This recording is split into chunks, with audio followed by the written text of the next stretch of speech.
Kicking like Dolomite. 3, Last one got copyright. I'm kicking like 5 Dolomite. just to be sure. Hey, one time, Last you one ready? got Copyright. Yeah. Last one got Okay. copyright. Hey. You know what time it is. Every time I rhyme, it's just a sign that I'm about to kill. Yeah, it's time for weapon wheel. We got the skill, we got the games. Don't make me grab the steel. I put a hole in one like Abby did to Joe. Yeah, when it comes to aiming, I don't miss like Master Chief. I'll grab the piece and give your ass to Halo just for talking sweet. When it comes to gaming, yeah, you know our team's elite. Check the leaderboards, we run the game. You should pick up your feet. You can't lose them too smooth, just going to admit defeat. And ain't no capping around here, cause like Bond, I keep receipts. The most dangerous, better than these other guys. Try to come for us, what's like between your eyes like Jen Sakai. That's no lie, no prank. I grab the ratchet, no clank, and get my jiggy mask to show you how Jack Move got his name. Yeah. Weapon Wheel Podcast. Look.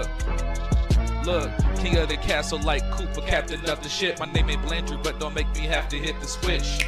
We'll dump you overboard, then watch the views. I ain't talking Twitch. Hey yo, Alex, go ahead. Talk to him real quick.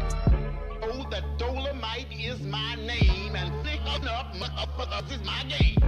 Dolomite, you heard her. Claim it, a strike to claim it.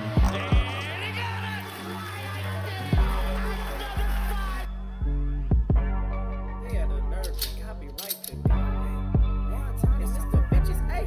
Say yo, still putting wheels on the pavement. My game so tight, it's like Jordan 1 lazy. We stay in these gaming streets, ain't no way to be dormant. Hey, a Drake will leave your body uncharted like Lost Fortune. Coco long scene was cute, hey, and yeah, it served its purpose. But I'm trying to give a detailed description of what a hearse is. I say we flip the switch on these again before it get bland. I see a lot of pods jacking the format like Dapper Dan. You hitting the dislike button? You still a fan? Talk slick in the comments and like Dutch, I got a plan. We don't do the sneak diss and that's that stuff that get you banned.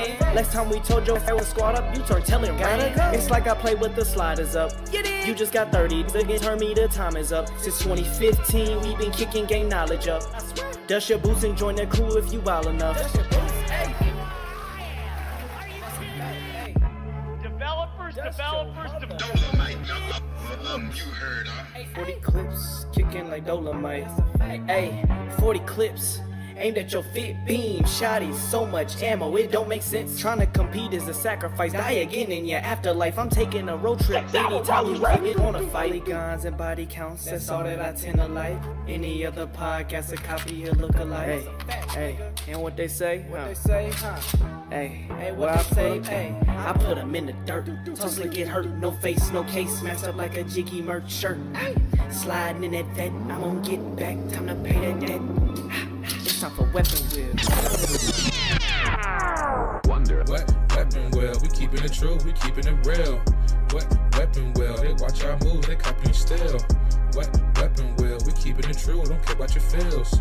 What weapon wheel? They watch our moves, they copy still. Weapon wheel, watch how I show you my weapon wheel.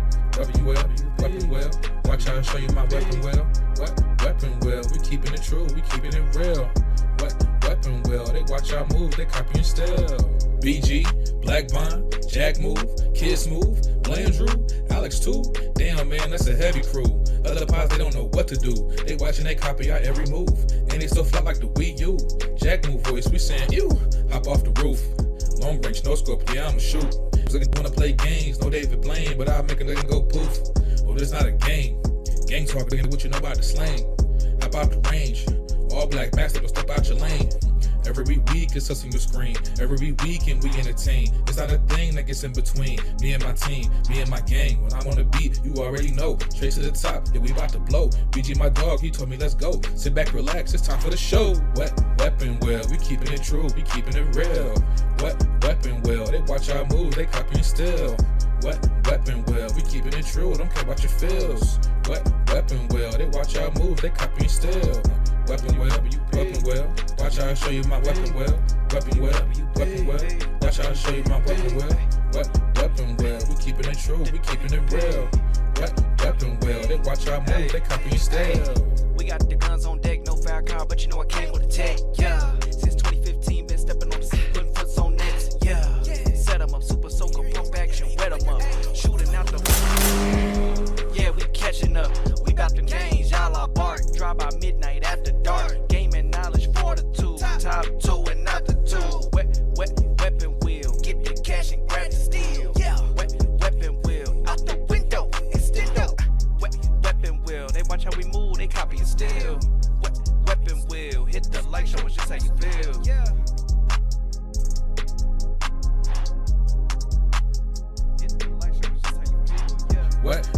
weapon well, we keeping it true, we keeping it real. What weapon well, they watch our moves, they copying still. What weapon well, we keeping it true, don't care about your feels. What weapon well, they watch our moves, they copying still. Weapon well, watch how I show you my weapon well. Weapon well, watch how I show you my weapon well. What weapon well, we keeping it true, we keeping it real. What weapon well, they watch our moves, they copying still. Yo, mic check, mic check. We're here. BG, I gotta complain about your goated y'all can hear me? FF7R. You know, I hated it. I'm at the part where you go to the Yo. Shinra building, I and don't hear nobody. Jack, you hear me? we hear you. You don't hear Yeah, us? we hear you. Chat, y'all hear me? Yeah. I hear you. Oh, what the hell? I can't hear nobody. Hold on. What's going on here? Oh, that's why.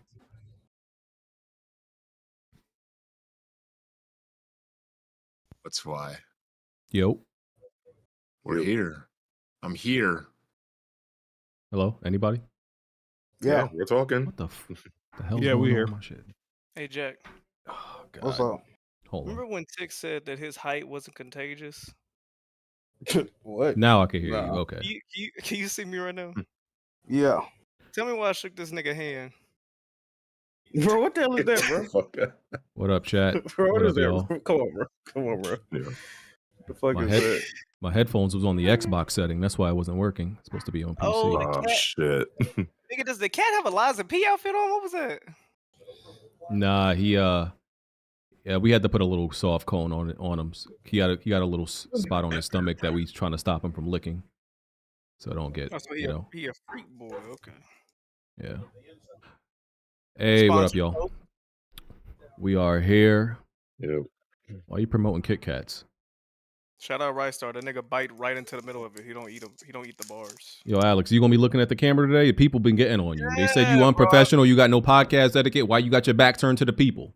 Damn, I ain't playing the game today. Y'all got it, man. All right, because they was dusting you up last week.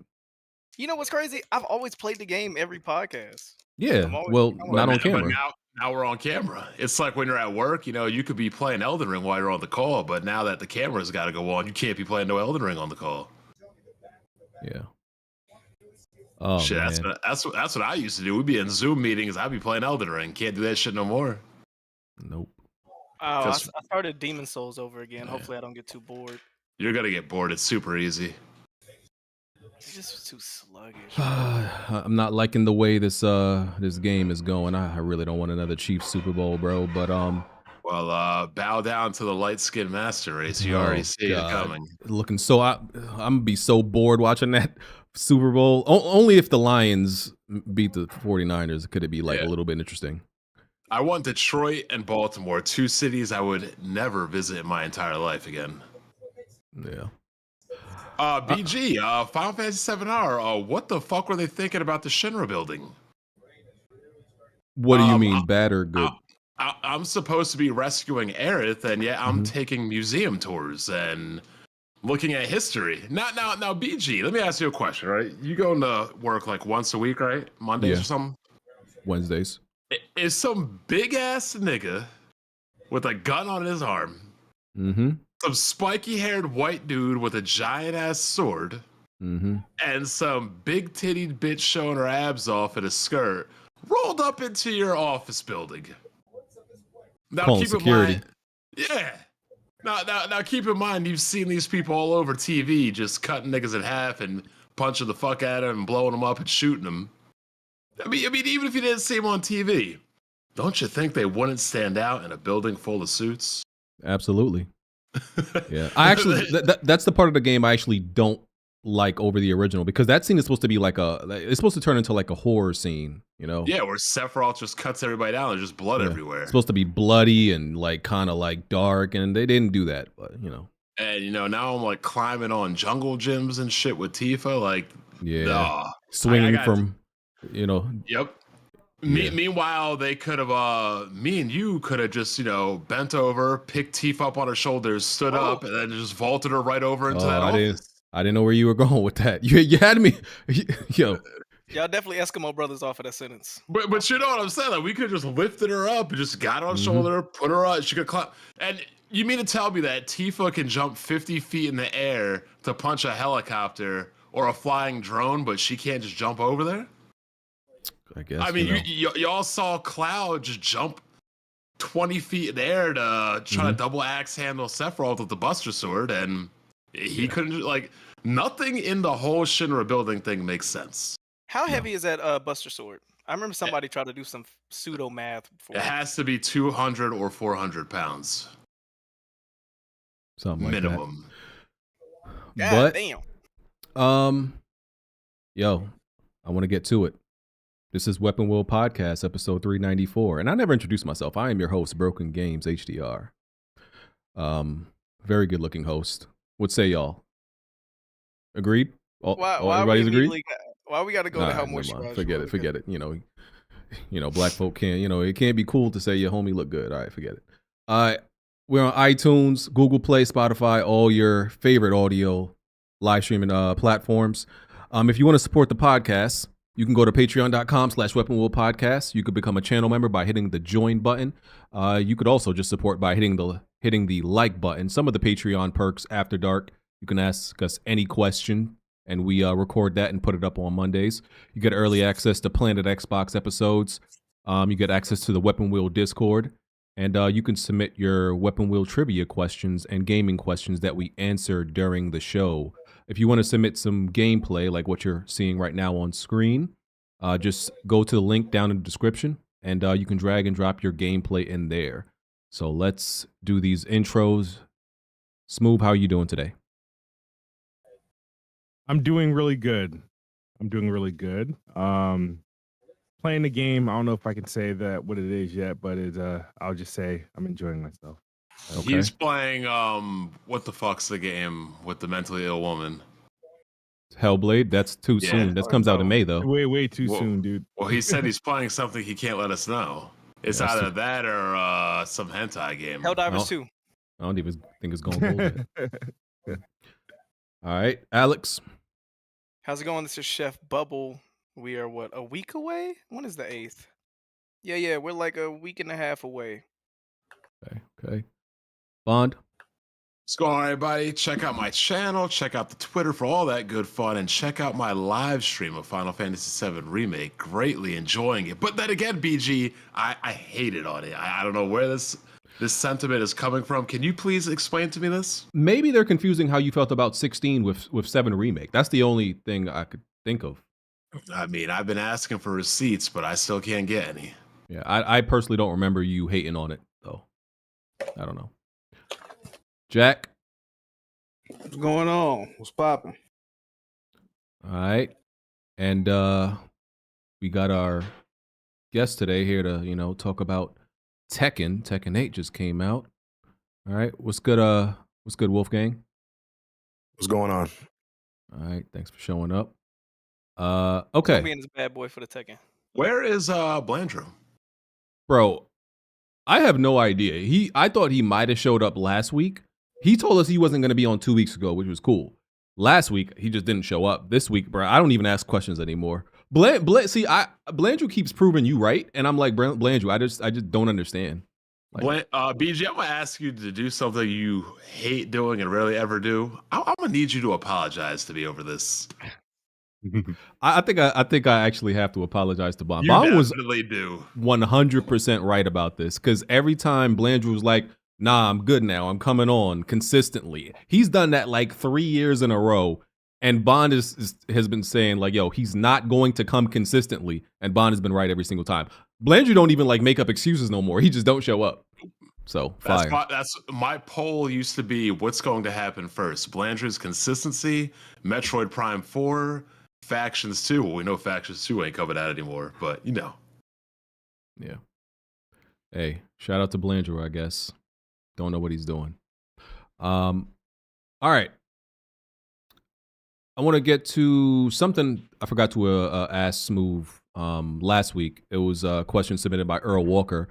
First, he wanted to say the new podcast format is fire. Nice to see see your guys' faces. Keep up the good work. Thank you, sir. And he also wanted to ask Smooth, has Game Pass ruined Xbox? Yes or no?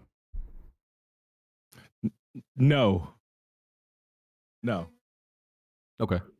Simple. No. That's it. Yeah, no, I mean, Okay. I don't have a reason to believe why Game Pass ruined Xbox. I don't have a reason to believe that. Okay.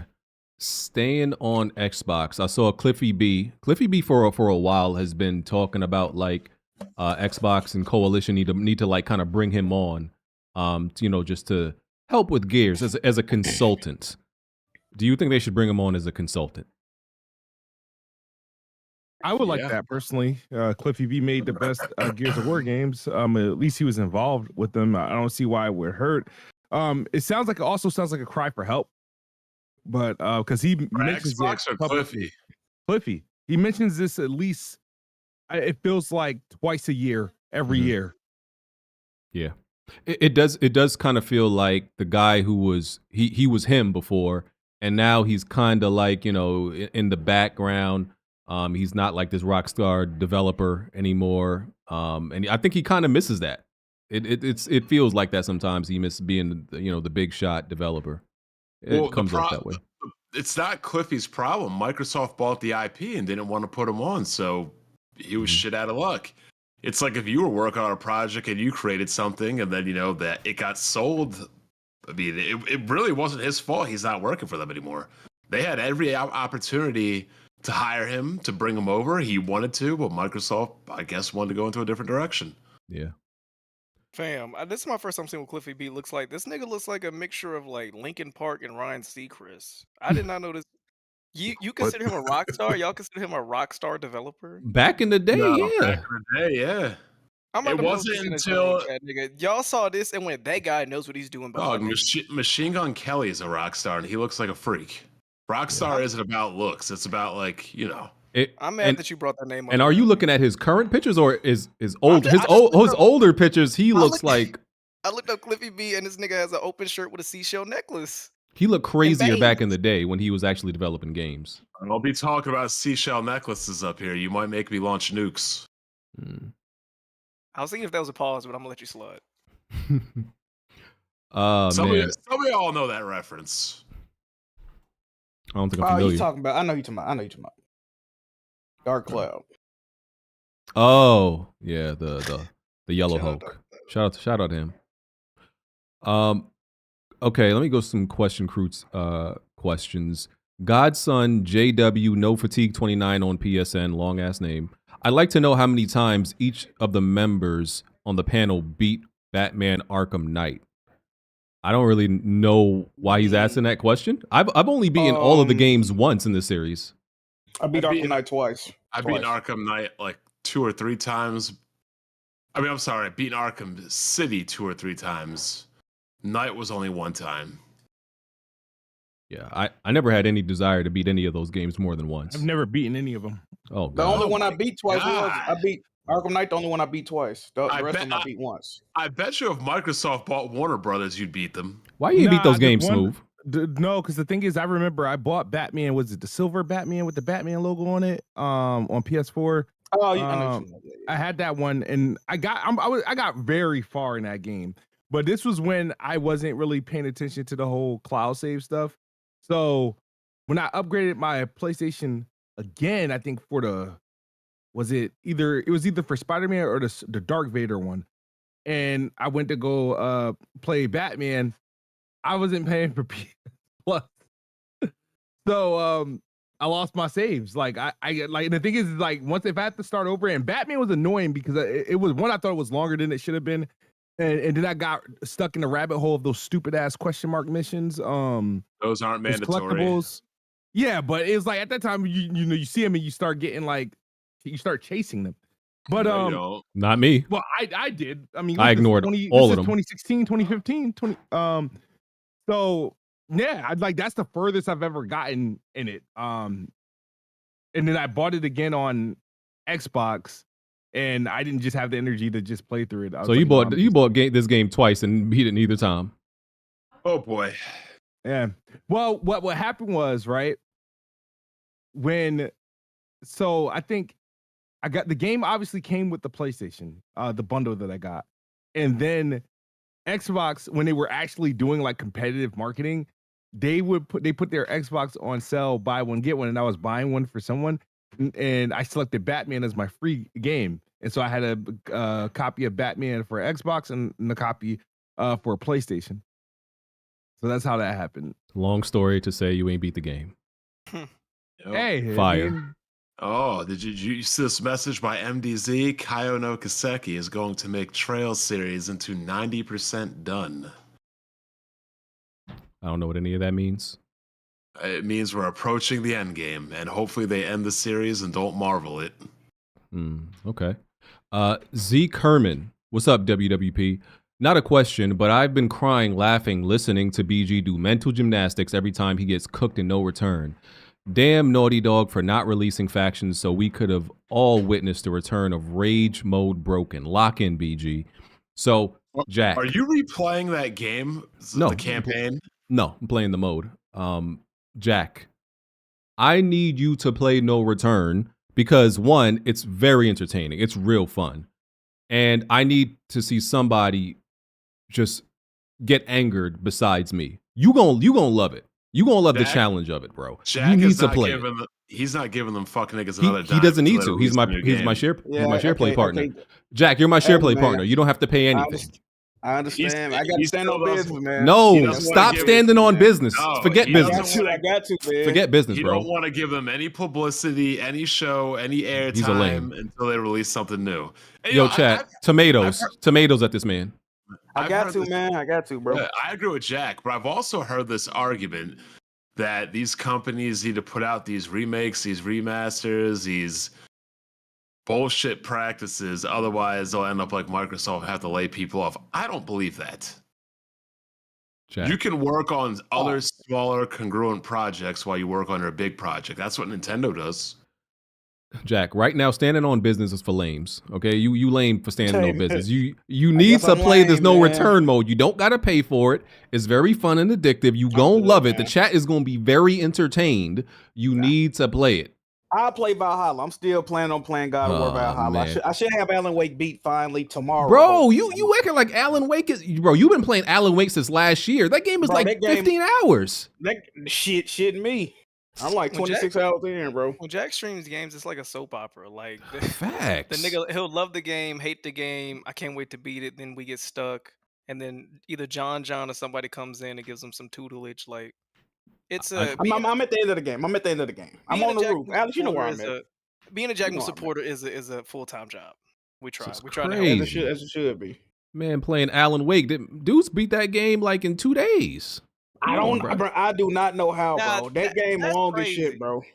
I don't know how that nigga did that in 2 days. Yeah, it's like that game long, bro. That game is long. It's like two separate stories, bro. People want to be entertained, and they would be entertained by Jack playing No Return. I'm just letting you know, brother. I would be entertained by Naughty Dog releasing the new game. So I mean, fast facts. We at impasse, man. I don't know what to do, bro. I really don't. Man, forget business. Saying no business is lame. That's 2023. You watching that new documentary? I ain't even watching the new documentary, man. I didn't watch the first one. I never watched the first one. So no, I like the first one. I like the first one. No, I ain't watching this new one, man. I'm good, bro. You standing too much on business. Like, you just put one toe on. Just put one toe on business, bro. It don't gotta be the whole foot.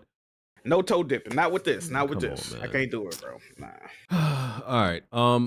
I want to get some smaller news items out the way since Jack want to stand on business. Let's get this out the way so we can only have the important stuff left.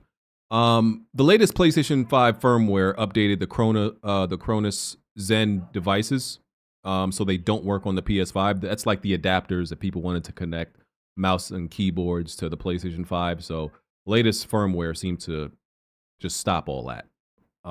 I don't think a lot of people use this device that much. I mean, it's a popular device, but I don't think that many people used it with mouse and keyboard. But did you do that? No, I didn't. I said I was thinking about it. See, there y'all go. One though, right? Did you have one though? No, I never had one. There y'all go, starting these narratives. No, I knew somebody that had one. I thought it was you. You had something like that. I could have sworn you had something like that. Never had one. PG was saying, I'm gonna use a mouse on the PC, and y'all can't stop me. Yeah, man. I said I wouldn't be against using it. So, also, I just wanted to say I don't feel like PlayStation is promoting Helldivers 2 enough. I feel like they're kind of sending that game out to whatever it does, it does. I just don't seem, and people are always talking about some imaginary state of play that's going to happen, and maybe something happens this week. I don't know, but to me, it seems like they just sending that game out. If he dies, he dies, or whatever you do happens. To me, it don't seem like they really care that much. I don't know. That's the same thing they did with the first one, though. I mean, I'm not surprised. Certain things looking spooky. Yeah. And I get that it's an online game, but like still no previews. They've been doing videos. They did release a video this week about it, but I don't know. Something still off. I don't like the way it's looking. But we'll see. You hate to see it. Another thing I gotta say. PlayStation fans are very good about putting gameplay on Twitter, right? Mm-hmm. That's usually what I see. Like I like that. People show that they playing games and all that stuff. But what PlayStation fans are terrible at is like the things y'all show off about the games helps the narrative that these PlayStation games are only visual masterpieces. Y'all putting up videos of like the games, y'all just walking by lakes. Oh, look at the water. Oh, look at the rock, bro. Y'all not helping the case where people think these games are like just walking visual simulators, which is not the truth. But y'all help that narrative, bro. Like show off the gameplay. When I upload something to Twitter or anywhere, it's about the gameplay, and that's what I focus on. Y'all make these games seem like they're nothing but visuals. I just wanted to. The final boss, ain't that right? You talking about Helldivers 2, the trailer? No, I'm just talking about PlayStation games in general. I think some PlayStation fans are not great at like showcasing them, and that's not necessarily your job. I'm just saying if you're gonna show something, show gameplay, like the mechanics, not just, oh, I walked by this lake and the lake water looks so good and look at the visual. Y'all not helping the narrative, bro, and y'all not beating the accusations. Yeah, they're like fighting this giant dinosaur, but the whole time they're just running up to her. Like, oh my god, amazing boss battle. Yeah, y'all not helping the accusations at all, brother. Kind of like when the people were like, oh my god, FF16 has amazing boss battles, and it's just press R1 to cinematic dodge, press R1 to cinematic strike. Yeah. Okay. Also, we didn't spend too much time talking about Prince of Persia last week. I just want to reiterate, it's a very good game, but this to me, this game is too long. Okay, it's not too long. I think the map is too big, and I think did he just? Oh, you fucking. Bro, you saw that, bro? That man fumbled. He bugging. You moron. Anyway, yeah, because there's been that conversation. Like some people were saying that a Metroidvania can't be too big. You can't complain about the map being too big. Like that's nonsense. I definitely think that a map can be too big in a Metroidvania. And Jack, I know you're worried about it. Like that's kind of been keeping you from diving in and playing it. I would suggest you play the game, don't think about the map, and once you unlock either the double jump or the there's a move that comes after that. Once you unlock one of those, I would say then start exploring the map and going to places that you couldn't access before. But the map is big, bro. Some people saying it's not bigger than Ori. To me, from what I remember, this feels like the map is bigger than Ori, and a lot of the areas just seem to be like, yo, what is this here for? A lot of the areas like sometimes just feels pointless. Like what is this here for, dog? Ain't this like a 25, 30 hour game? What's this? 20, I think 20 average. This is a 20-hour game. That's a long time for a game like this, man. How long to beat? Let me see. It's like $40. Oh hell no! Like I played the demo and I thought it was cool, but not for me. A Metroid style game like this should be somewhere between 5 and 8 max. So how long to beat says main story 16 hours, main and extra 20 hours, completion is 28 hours. Jeez. Okay. Hell no. And it just has a lot of like collectibles, which I feel like is very pointless. They have a lot of these obstacles that you do, and then you'll do these obstacles, these real elaborate obstacles, and you like, oh man, it's about to be some fire item at the end of this, and they'll give you a skin, some shorts. I'm like, y'all, because I think some people saw what I put up on Twitter. I know y'all ain't make me do all this for some shorts. Like, some of that shit look crazy, bro. Like, what the hell, bro? I was talking to Blaze, because Blaze seen my video, and he was like, bro, I spent 30 minutes on that part. There's some parts, like some of these like platforming areas that, bro, they are hard, and you'll spend like 30 minutes on it just to get to the end, and they reward you with some dog shit. Like, it don't be worth it. How's the after time about progression the freaking platforming get crazy. That's what Yeah. that's what had I me like- put it down yeah. temporarily. I like the powers are cool. The story is good. The characters are really cool. Like, all of that's fire. Like, it's much more than I expected. Visuals and all that. But I feel like they could have made this a little bit more compact. I felt the same way about this game, like Elden Ring. Like, when I got to a certain point and then the map expanded, I'm like, bro, y'all know, there's still more of this map. I'm like 25 hours in, and I haven't uncovered the whole map yet. Damn. So to me, it's a little much. But moving on. Focus Home Interactive changed their name to Pull Up Entertainment, just so people know. Entertainment. that shit trash. That shit trash, bro. It's terrible. Hey, logo is ugly too. Nah, bro, Yeah. that shit is ass, bro. What were they called? First Home Entertainment. Let me see what they were. Focus Home Home Entertainment. Yeah, Focus Home. I'm only bringing it up just in case you hear about Pull Up Entertainment and you've never heard about them before. That's Focus.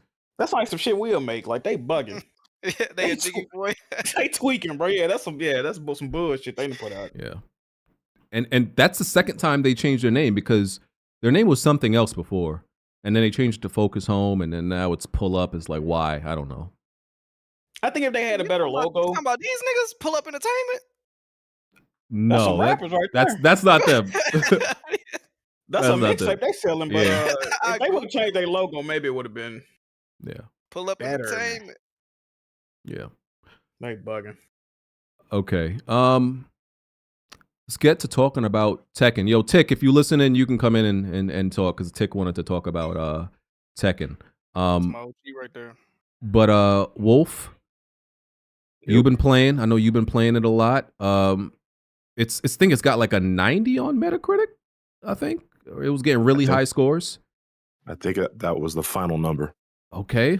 Fighting games is getting really high scores out here. I think Street Fighter was in the 90s. Mortal Kombat was in the mid 80s. I think. You know what he's about to say, Jack. What he gonna say? I ain't saying nothing. It's the best generation of fighters. No, I was not. All I'm saying is the fighting game community seems to be very happy right now with the the products that they're getting out of these fighting games. So and I agree, which brings up another question: when's the laundromat opening? I'll announce it when it's opening. Don't worry about that, brother. Just Wolf, what do you tell us? Talk to us about Tekken. All right, so I'm not sure if any of you guys got to play the closed network betas or even the regular demo that came out. But they did a lot of adjustments because that new heat system, I don't know if you guys are familiar with it. You pretty much get like a short burst of time where like some of your moves do extra damage. You can do chip damage, which has never been a thing in Tekken before. Mm-hmm. And you get access to these other moves. So that's the biggest new mechanic in the game. In the beginning, people didn't like it in the earlier network test because they felt that it did way too much damage. And some people can kind of spam like certain moves, and then before you know it, your health is all the way down because of chip damage. So they adjusted that in the second beta, and in the final game, it's way better. Easily, as far as like fighting and mechanics, best Tekken ever made.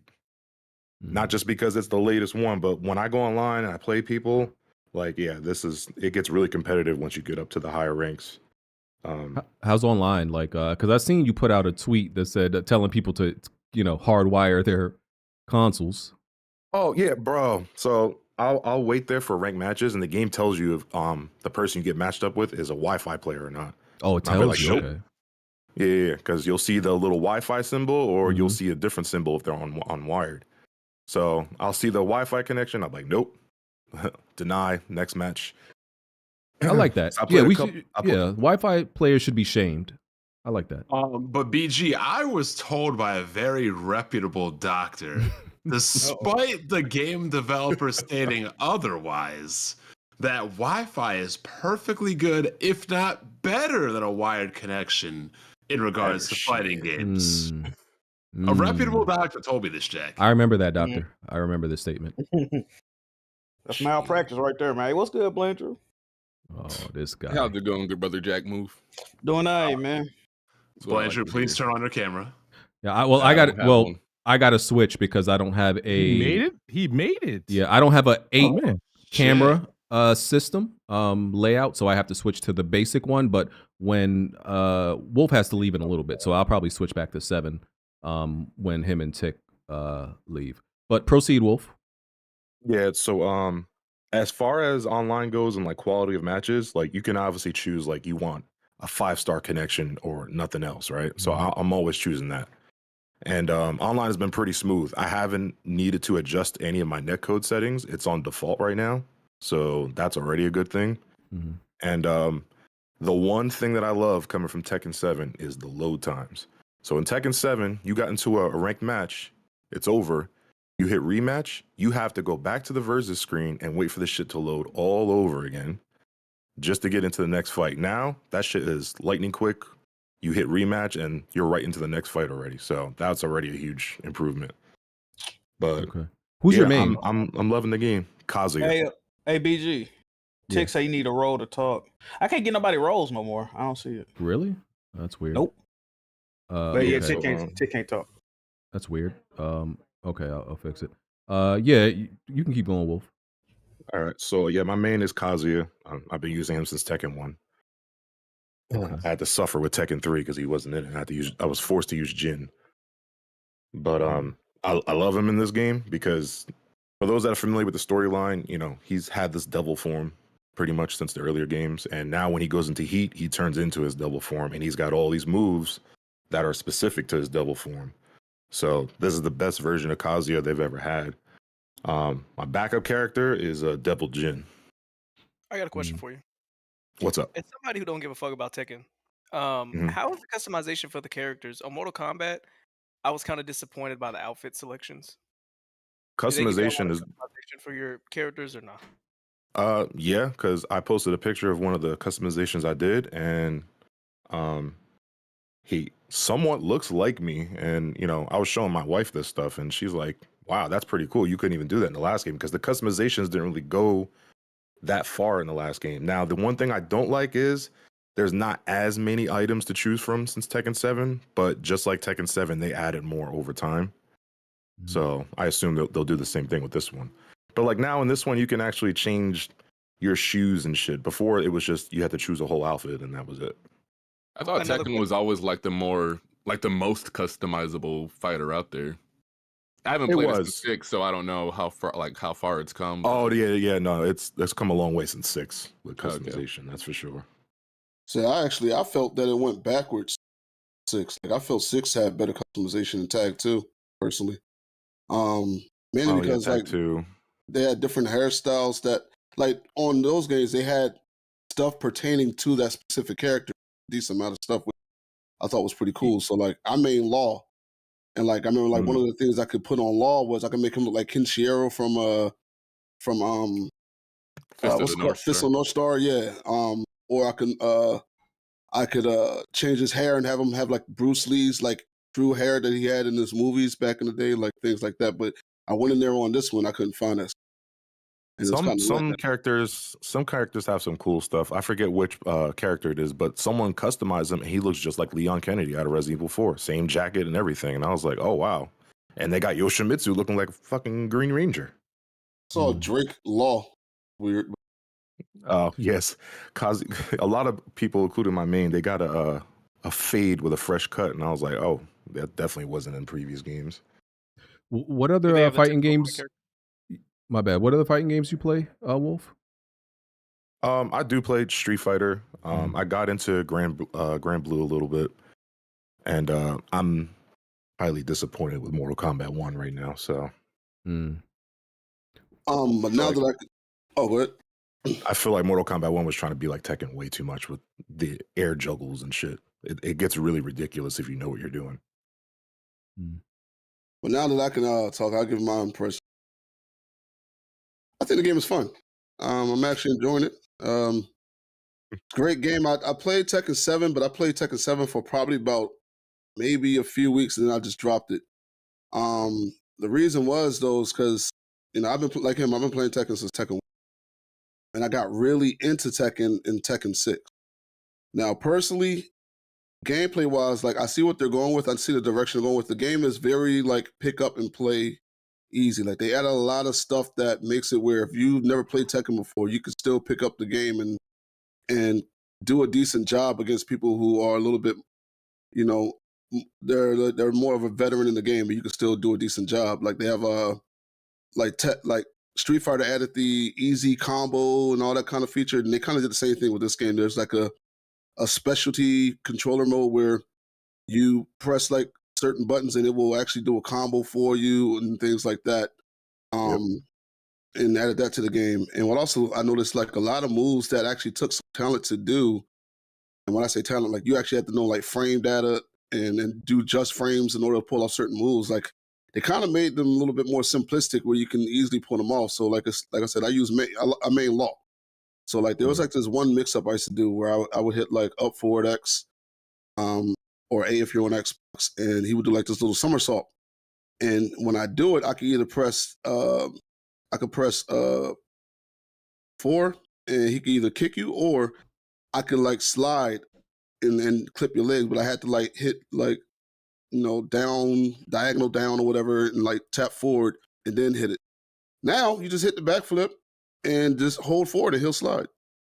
So I don't have to put that input anymore. Some of the older moves are easy to do now, I will say that. But the newer ones. So like I'm not a big fan of that. Like I don't like anything being like casualized a little bit. So personally to me, Tekken 6 and Tag 2 is like the pinnacle of where Tekken was for me. Like and that's why I kind of dropped 7 in the past, because like they introduced one button grab breaks, which made it, and then like had the window so wide for you to break it. And like back in the day, like you had to match the input. Like if somebody hit 1 and 2 to grab you, you had to hit 1 and 2. If they pressed what is it, 2 and 3 to grab you, like you had to press that. You had to match it. But then like they made it where you didn't have to do that anymore.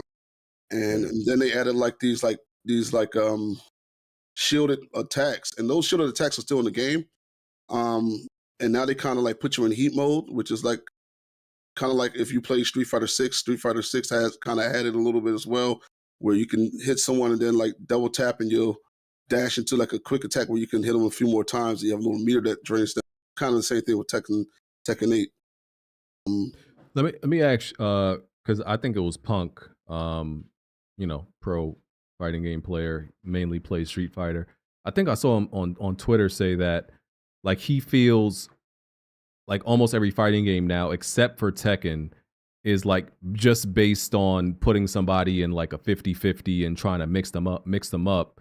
Whereas Tekken is like the only fighting game left that's like straight up, just 1v1, who is actually better, who can like outplay the other one, while everything else is just about putting somebody in a blender. I mean, in a sense, but it's still the same on Tekken. Like you could put somebody in a blender if you know what you're doing. But I see what he's saying. Like, yeah, Street Fighter is definitely with that, because they have abilities where they can shoot projectiles at you.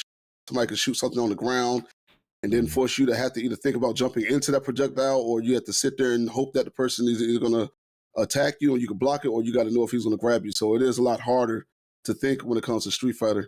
And Tekken, yeah, it is a little bit more simplistic. So yeah, he's right on that. Tick, a lot of times you and I talk about games, and you always seem to find the political correctness and or the agenda they're pushing. Is there an agenda in this game being pushed? No, Japanese people don't care about those American politics like that. The only thing I saw, What's up?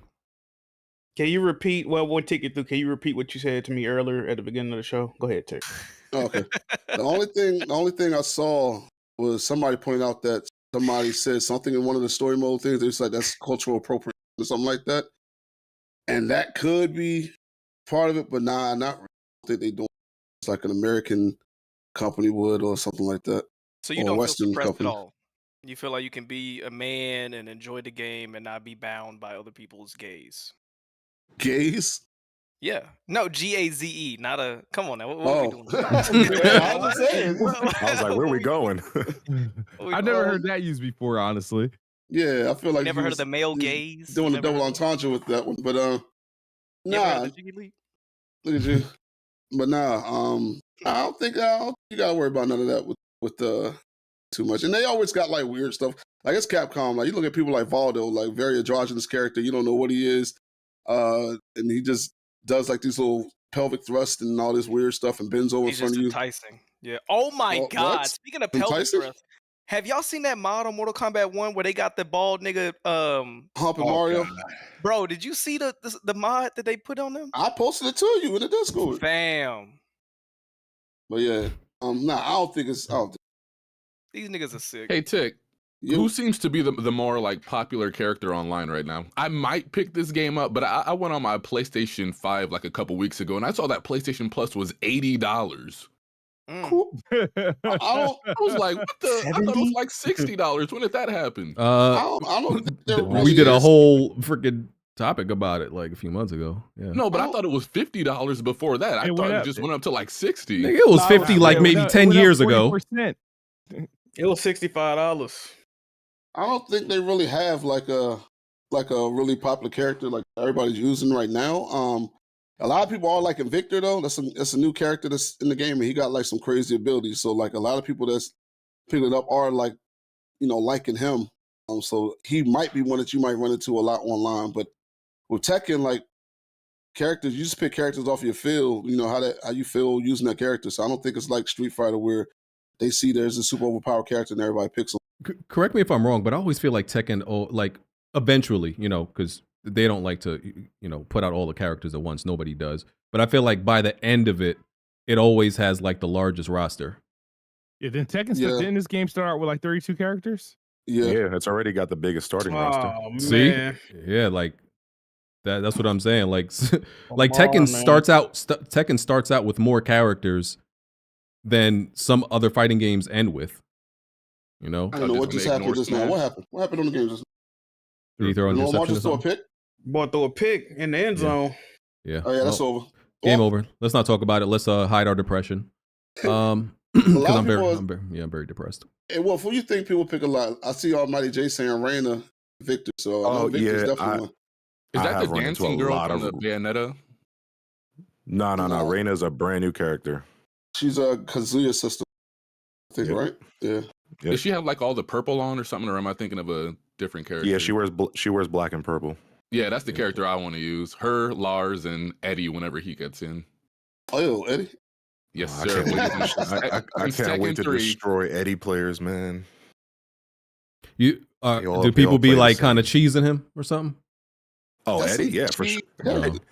Eddie is the easiest character to use in my view. You can button mash and pull off a whole combo with him. Now, let's not get wrong. When you get when you get to the high skill players, though, ain't none of that button matching. Like they actually using mix ups. And Oh yeah, actually, no. they Yeah, use they the got frame data. Yeah, they know how to move. So Yeah. No, I Well, do no. remember. I think it was it might have been Tekken 2 or Tekken 3. Tekken 3 for sure. On the demo, I remember. Yeah, as a kid, I definitely was button mashing and pulling off some crazy moves with Eddie. So I definitely remember that. Yeah, Eddie, Harang. If you new to the game and you really want to go crazy, use them. Yeah. Now, hey, June, they put June back in the game, and like, hey, June is fire. That might be a character I might put on my main list. I got like a bunch of people I use, but June might be added to that list. She seemed kind of crazy. Do y'all care about the story in Tekken? I don't, because it's all over the place. It's ridiculous. It's too crazy. I mean, I love the story. I just like how they're actually telling you what happened in this game instead of making you wait to the next game now.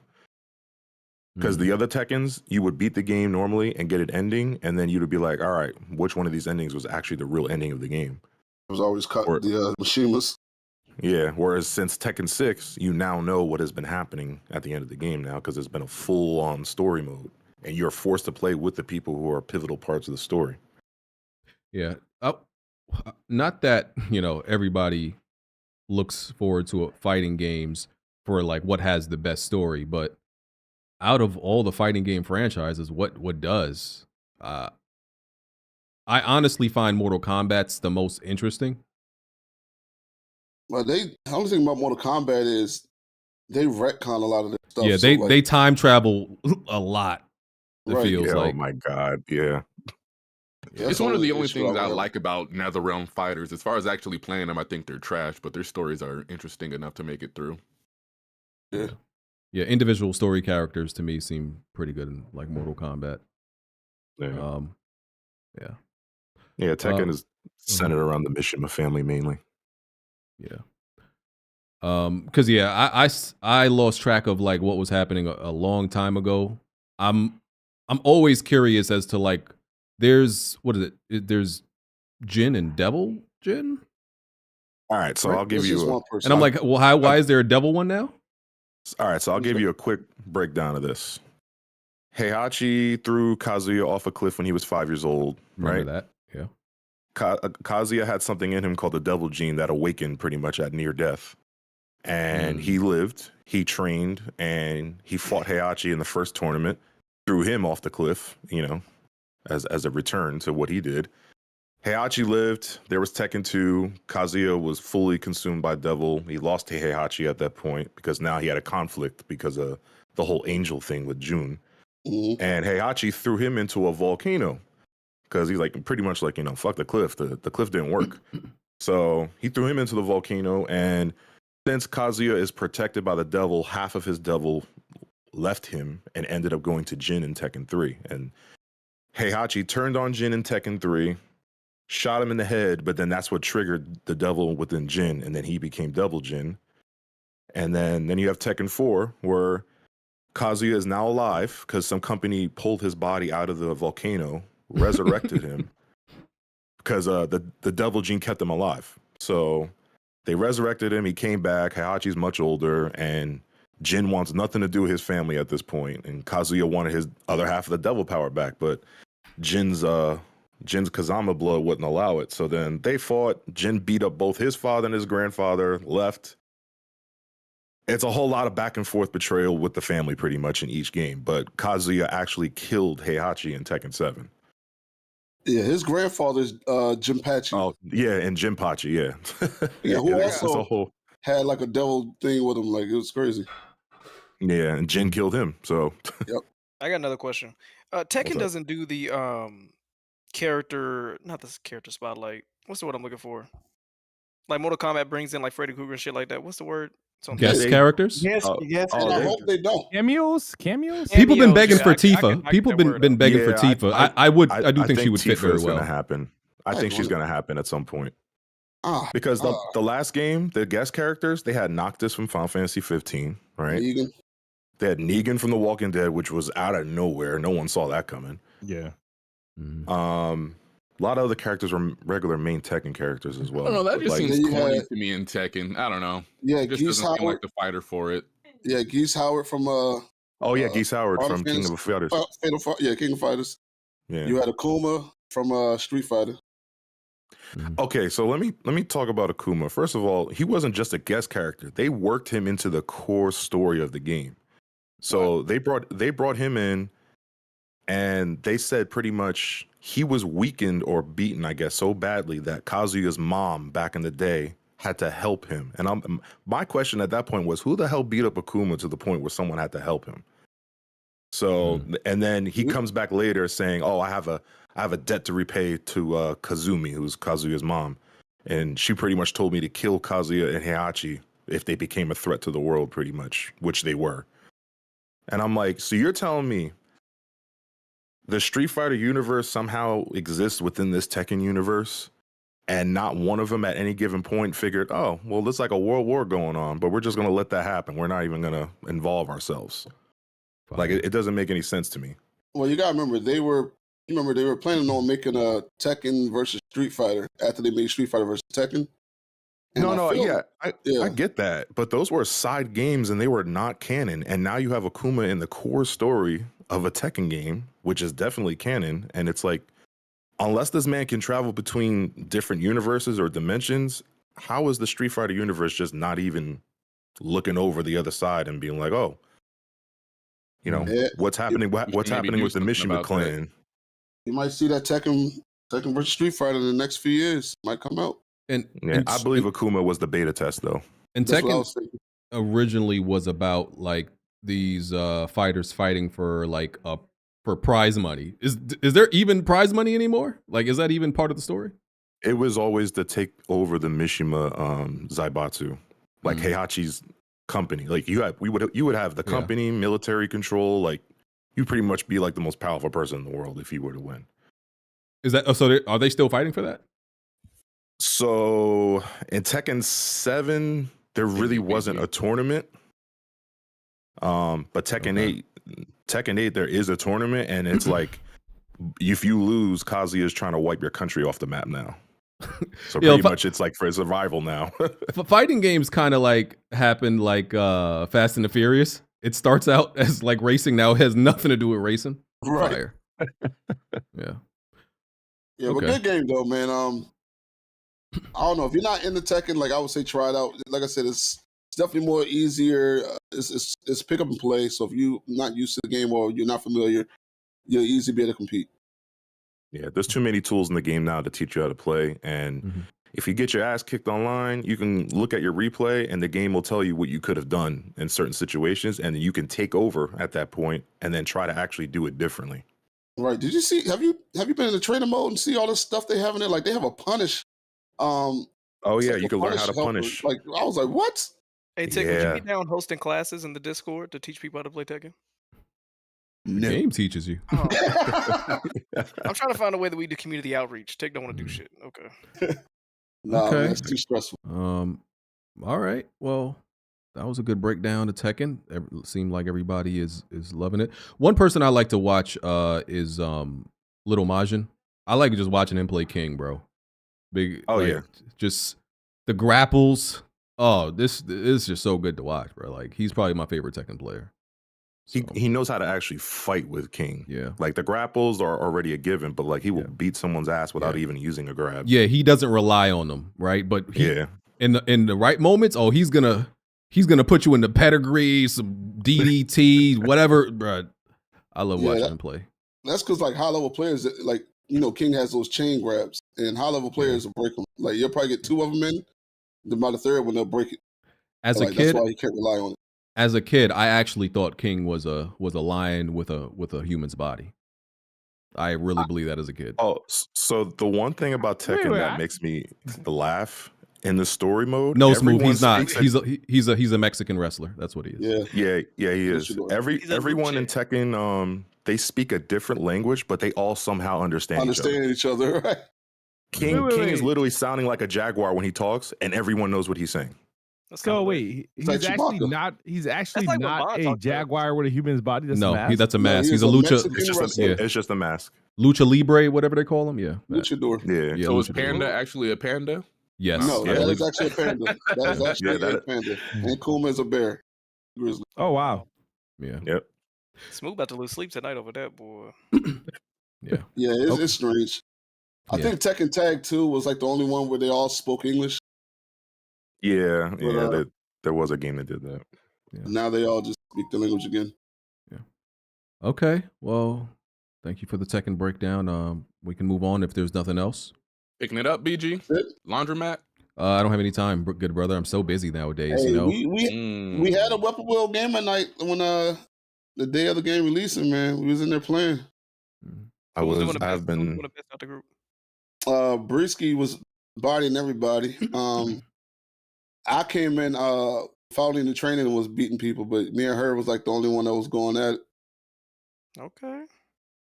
Okay. Let me know when you guys do fight nights, because people in this community are afraid to fight me, apparently. So Yeah, I'm gonna have to hit the lab a little bit because you sound like you kind of seasoned too. I gotta learn someone the new moves actually and all the, someone accused me of using special style when I was doing Kazuya's Electric Wind God Fist, which is not an easy move to pull off consistently.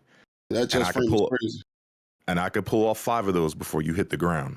And he was like, "You're using special style," and I had to show the whole video. Like, you don't see that shit on the screen. I know what I'm doing. Hey, Wolf, I'm gonna just say this. Last time we had a dude on here calling people out on air, it was Madden, and the nigga got mopped up. It's that same night twice. So just be careful. So go on this Twitter community and ask people what I did to them in Tekken 7. Oh, I man. refuse to go somewhere and ask about another man. Pause. But, Hey, man. Because man, be careful. We got some snipers in the Discord, bro. I pulled up in people's spaces. Everyone got quiet. So Yeah, They was like, "What's that smell? What the fuck?" the one thing I hate about Lammed up. like what fighting games do now is like they change up stuff that worked before. So I have to sit there and go back in the lab, learn what the moves were, and they changed the buttons on them. I got to learn like how to do the juggles now because the juggles are down. So I got to learn all that first and pull them up. Okay. I'm proud of you, Tech. Yeah, man. Yeah, man. All right. Well, we can move on now. Thanks y'all for for having that. me, BG. All right. Thank you for coming through, man. All right, I'm out. Go get some food. All right. Later. Love you too, Tech. All right. I can go back to the regular screen. Y'all want to see our faces so bad. Dang. All right. Blandrew. What's up? Bloomberg. On the camera, Blandrew. Yo. Unless you Bloomberg. look like a fat Italian plumber. Continue, BG. Bloomberg reports that Nintendo's new game console will launch with an 8-inch LCD screen, according to the analyst. So my question to you is: 8 inches good enough for you? Ask one time. The fuck?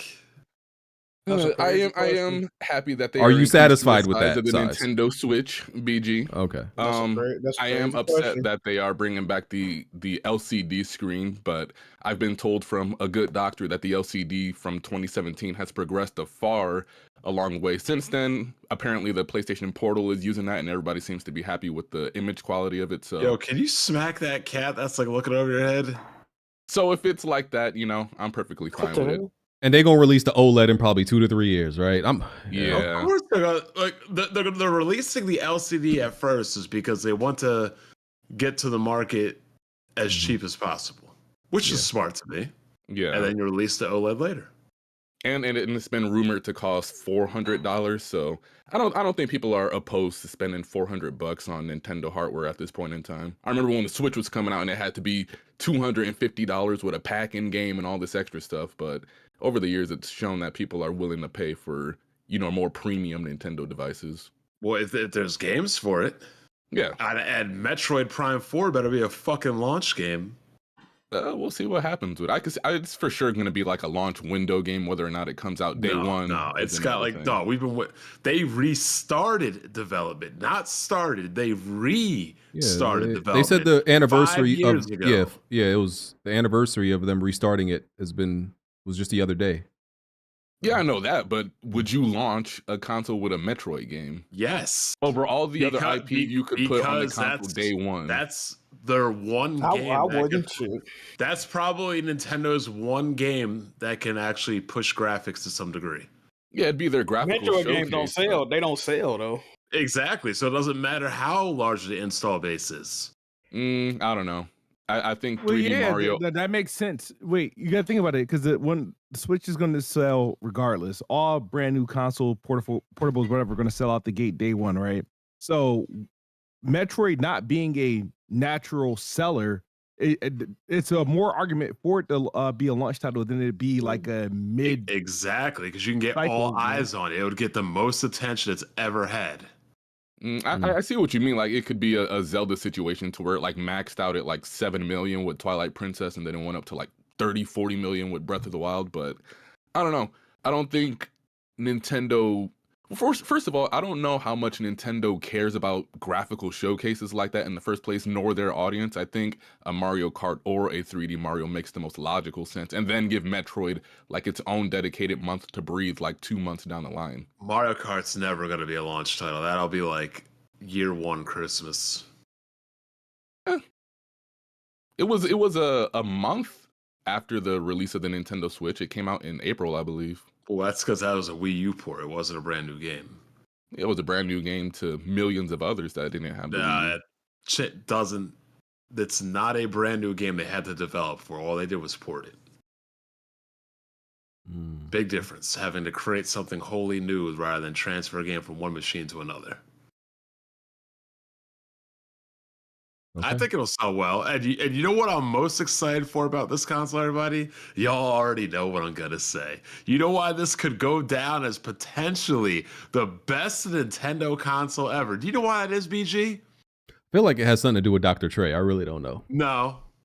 With that man is not available. Will not have any aspect of anything going. This will be the first system ever which has no traces of Iwata. Yeah, because he's been in the grave, what, 8 years now?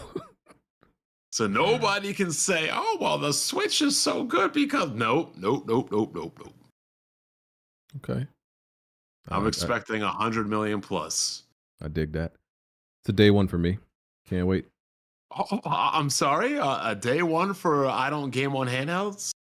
It's going to connect to the TV, right? I mean, I would assume, but we don't know. That would be nuts if they made literally went back to handheld only. That would be nuts. So hybrid devices are okay, but not handhelds. Yeah, just let me connect it to my TV and we all gravy. Okay. All right. Like PlayStation TV, right? Oh, that device was garbage. Sony was doing anything. 3D still TVs. They still are. God. They've got VR. They've got the Portal. Speaking of VR, Alex, I heard that the Quest 3 is obliterating it 30-1. Yeah. I mean, it would make sense. You can do more things on it. It don't got a $500 fucking I'm telling you, man, having to buy a PlayStation 5 to use that is what's killing it. I mean, at this point, should every company stop making their own headset and just make their shit compatible with the Quest? Wouldn't that be the smart thing? No, because there's a lot of people on PC that want the PSVR to work on their PC. Because stats-wise, it's still at the top of the brand. Define a lot, because, you know, I always hear these PC fucktards talking about, we want PlayStation games, we want Nintendo games, we're going to pirate this, we're going to pirate that. And then when the game does come on PC, where are they at? Nowhere to be found. It's more of a power thing. A lot of those people on Quest 3 would say, I'd rather have the features and the quality of the PSVR 2, at least what they put in the headset. I wish I could use that for the VR games, but they're stuck with the Quest 3. But a lot of niggas are using the Quest 3 for their browsing capabilities and the entertainment, like where they have the multiple screens around them. A lot of dudes are watching TV or doing work or on Excel, shit like that. So they're using it for more than just games. Mm-hmm. So it makes sense. Well, looks like the light skinned master race is going to the Super Bowl again, BG. Unfortunately. Oh, man. Well. Oh, Josh Allen's going to win. Oh, Lamar. Nope. Josh Allen too light, Lamar too dark. Mahomes was taken out of the oven just right. Now I got to root for Purdy or golf, which is boring. Hey, man, sometimes boring wins Super Bowls. Look at Nick Foles. Yeah. Well, moving on.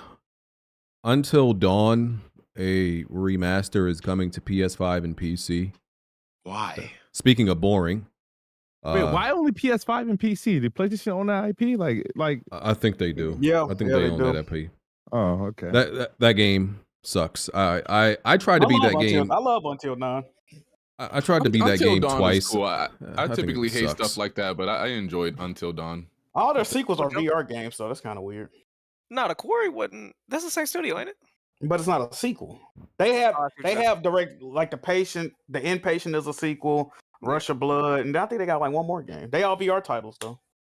Until Dawn's the only one that made me jump with the jump scare. Like the other ones, it was like I do Until remember. Dawn is fire, bro. I do remember. Besides me hating the game, and I dropped it because I thought it sucked. The frame rate was terrible. So yeah. Why do you dislike the game though? BG dropping another game, I would have never. Frame rate for a literal movie game, BG, really?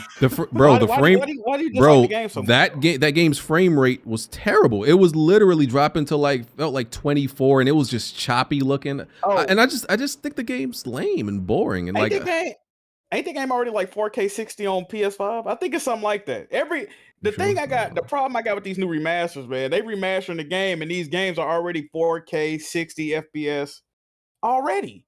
Or they can be ran that way unlocked, but they put a patch on them to make them not run like that. They did the same thing with God of War 2018. An unlocked version, an unpatched version of that game ran at 4K 60. Then they themselves patch in the ability not to run these games at the highest fidelity that they can already run in for the price you already paid for them just to re-release them. It's bullshit. It's fucking ridiculous. Mm-hmm. Well, I won't be buying. BG, play that game with your girl. That's how I did it not when it came out, but a couple years down the line, and I had a really good time with it. Just give her the controller and kick back and just watch her play and just laugh at all the silly mistakes she does along the way and try to decide who survives and all the. That's the only way to enjoy that game is by not playing it, letting somebody else play. That's what I did, and it really heightened the experience of it. Fire. Okay. Next topic. Did anybody play Like a Dragon Infinite Wealth? Looks like we might have to get HardHead in here or something. I think he's the Yakuza lover. No, I haven't played it yet. Damn, there's so many fucking RPGs I need to catch up on. No, what a problem. It is a problem. Look, we got I gotta get through Final Fantasy 7R. I gotta get through Final Fantasy Rebirth. We got Sea of Stars. We have Cyberpunk. We have Infinite Wealth. We have the Star Ocean game. Got Octo Trash Traveler 2. There's a lot of shit to catch up on. And Baldur's Gate. And I feel like you could skip a couple of those games, honestly. Trails in the Reverie. Trails in the Daybreak is coming out this year. What could I be skipping at all those? Besides Octo Trash and maybe No, I actually hear Octopath is like one of the best RPGs out there. Nobody just gave it the time of day. But so what the fuck else would I skip then? Star Ocean 2, if you've already played it back in the day. What else did you? I own it. Okay, well, Cyberpunk, I don't think it's a necessity, and then the one you said before that. By the way, hold on. Which one did I say before that though? I don't remember. You said Final Fantasy 7R, Final Fantasy Rebirth, and then I think it Trails. No, there wasn't any other Trails in the Daybreak. Sea of Stars. You want to skip that? Sea of Stars. I don't think that's a priority. You're crazy. People are just saying it looks nice, but as far as like the story and characters, it's kind of not. People are saying it's probably the closest thing you get to a Chrono Trigger. Well, because the composer worked on it, but oops, fuck. HardHead, come in here and sing to us again. Yeah, I was trying to message HardHead, but someone put out do the HardHead signal or the HardHead call. The HardHead signal. Pause. I think you have to rub crocodile backs together so he can hear it. Hear the vibrations through the world. Yeah, tell him to come in here because I can't move my screen and all that. Yeah, because nobody in here can talk about it. I definitely don't play those games. But it's got an 89 on Metacritic. It got really high ratings and reviews. So, hey, it's doing very well. My gimme. Have him come here and sing that shit again. Yeah. For now, I'm gonna move on. I would like to play. I gotta get through the first one before I do that. You're not even on. You're on like Yakuza 7 or something right now, right? You completely skipped everything else. Well, I'm not even like. The thing is that I was playing the one that Yang Ye's in. The man, I forgot his name. Yang Ye. And I was playing that in simultaneous with the first Like a Dragon game that came out a couple years ago. So, but yeah, I'm in no rush. But it's like I was watching the previews and the reviews of it, and it looked attracting. I was like, okay, I can probably get with this, but I don't know. I just lost track of its release, and it's already out. But I wanted to try to sneak some Like a Dragon, try to finish that, and then ease my way into this one. But I won't play this one until I finish the Like a Dragon. You got to go through 1 through 7 before you even go to 8. Nah, I'm not doing that. I don't care about the story like that. Oh shit, Not dog! doing that. I'm not playing a 20-year series. That's crazy. I mean, they remade them all for the modern day generation. So yeah, but not the play. The thing is, they shouldn't do that. Where you have to play a series, every game in the series, just to want. They definitely should do that. That makes MCU. You hate the then MCU. they should limit the game. They should limit the series. That's what makes the Legend of Heroes good, Smooth. I mean, otherwise you wouldn't have How many zippers y'all think Bond got on right now? shit like this. Six I got one zipper. What are you talking about? 2 on his feet, 1 on his chest. Oh, Alex say he want to see it. Hey yo. 1 on his sword. Hey, I mean, if you're talking zippers, I already know you've played Kingdom Hearts. Have you? Who, me? I play Kingdom Hearts 2. Exactly. That's why you talk about zippers, because you are a clown for playing that game. The Mora characters go crazy with the zippers. Whenever somebody talks about zippers, I already know they play with that big-footed clown Sora. Only Kingdom Hearts gamers talk about zippers. Or pants makers. Oh man. Okay. Palworld versus Pokemon Company, I guess. So the Pokemon Company hasn't really made any moves yet. They haven't sent the Lawyer Ninjas out there yet. I think they waiting for the right moment. They made a statement, and I don't know. It sounds like a very nice threat almost. Like I don't know what they mean by this, but it's.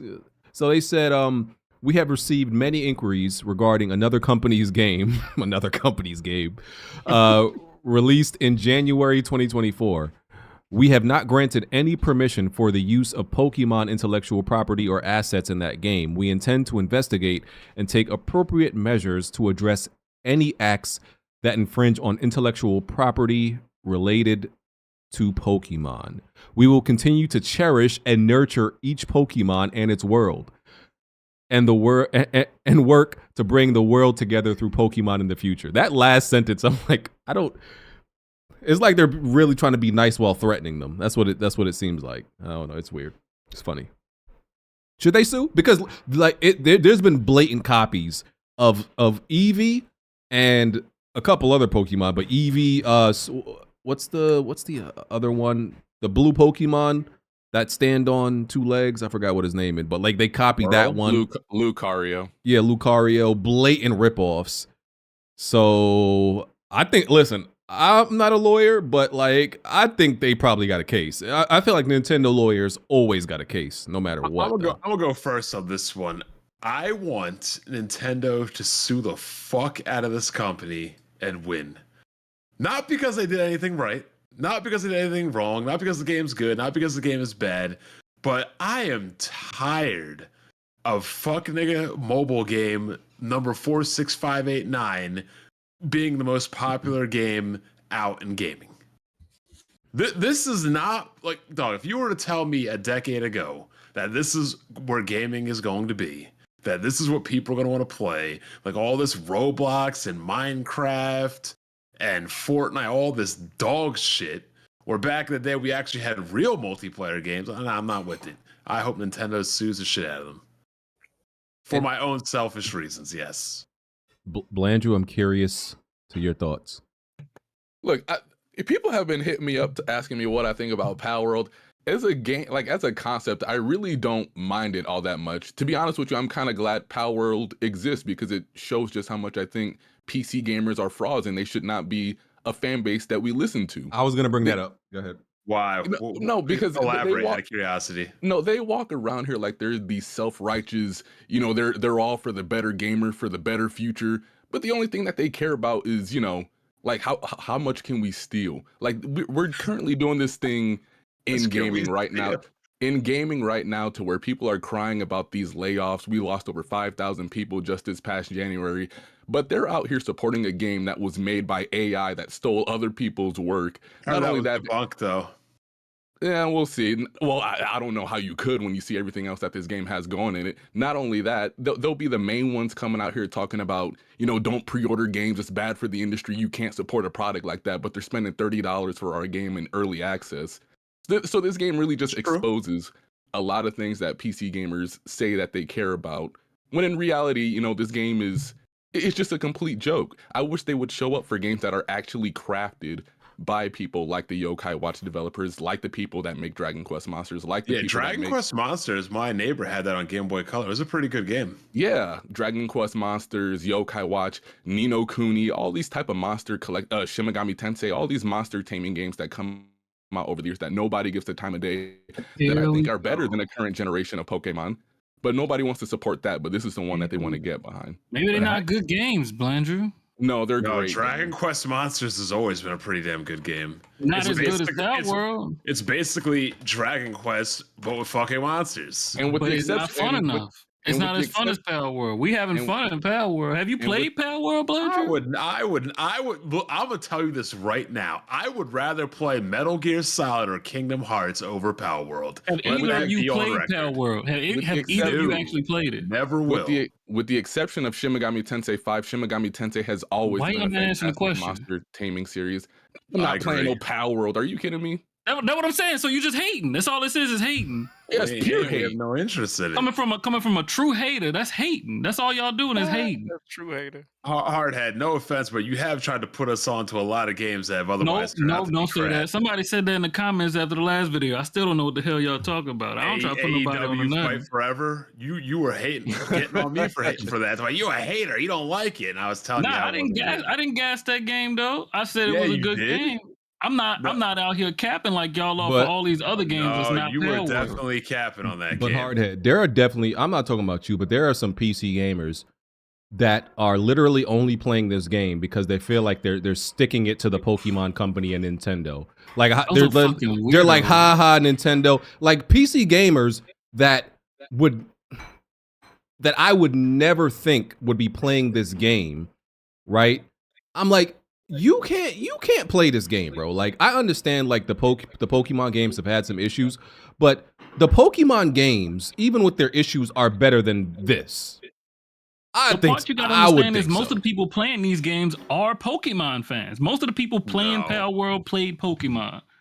And that's the only reason they're playing Palworld, because they wanted a good Pokemon game. The last Pokemon game we got that was really this good, they all shitted on it. The Pokemon fans shitted on it, especially niggas like Blandrew. They shitted on it. Nobody wanted what game? Legends Arceus. Legends Arceus. I think that's everybody the best Pokemon shitted on that like game. The past 10. Nobody did that to Arceus. Stop it. Yes, the hell they did. No, they didn't. Niggas was mad because the game was literally just catching Pokemon, and that's all that Palworld is too. The ones that they attacked were Sword and Shield, and the one that came after it. Arceus was the one that was held to the highest degree. No, it wasn't. Yeah, trust me on this. No, the hell it wasn't. They've been shitting on all of them.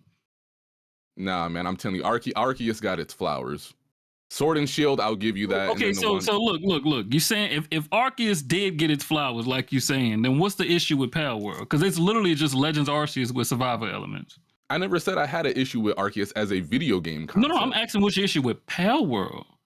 That's what. Wait, if you think Arceus got the praise that you're claiming it did, and this game is just Arceus with survival elements, what's wrong with this game? You don't think they stealing a little bit? A little stilly?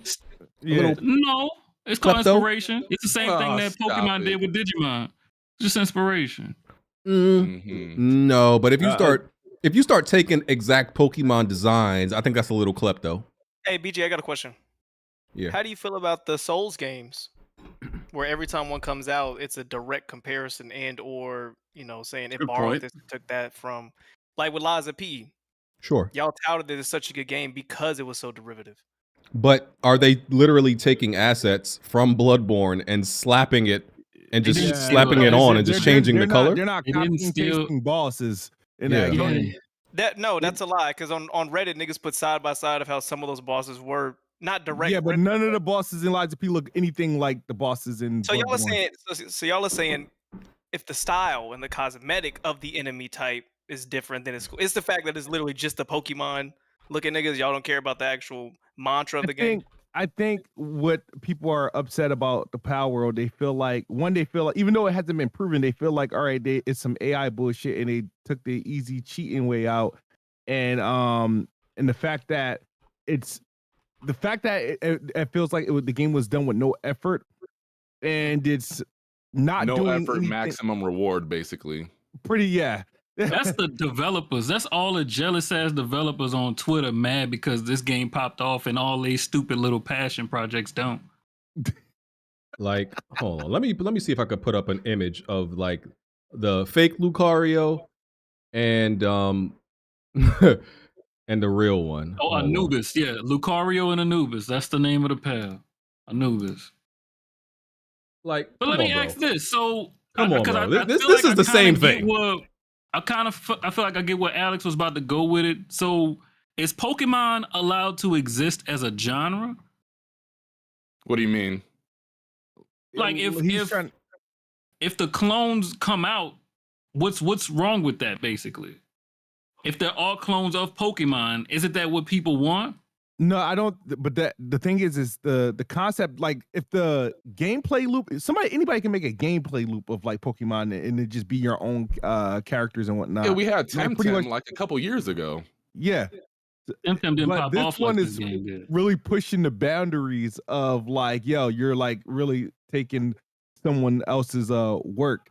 Like for example, that's why we get like we get Metrovanias and Souls like it's the concept, the gameplay loop is the same, but it's their own game.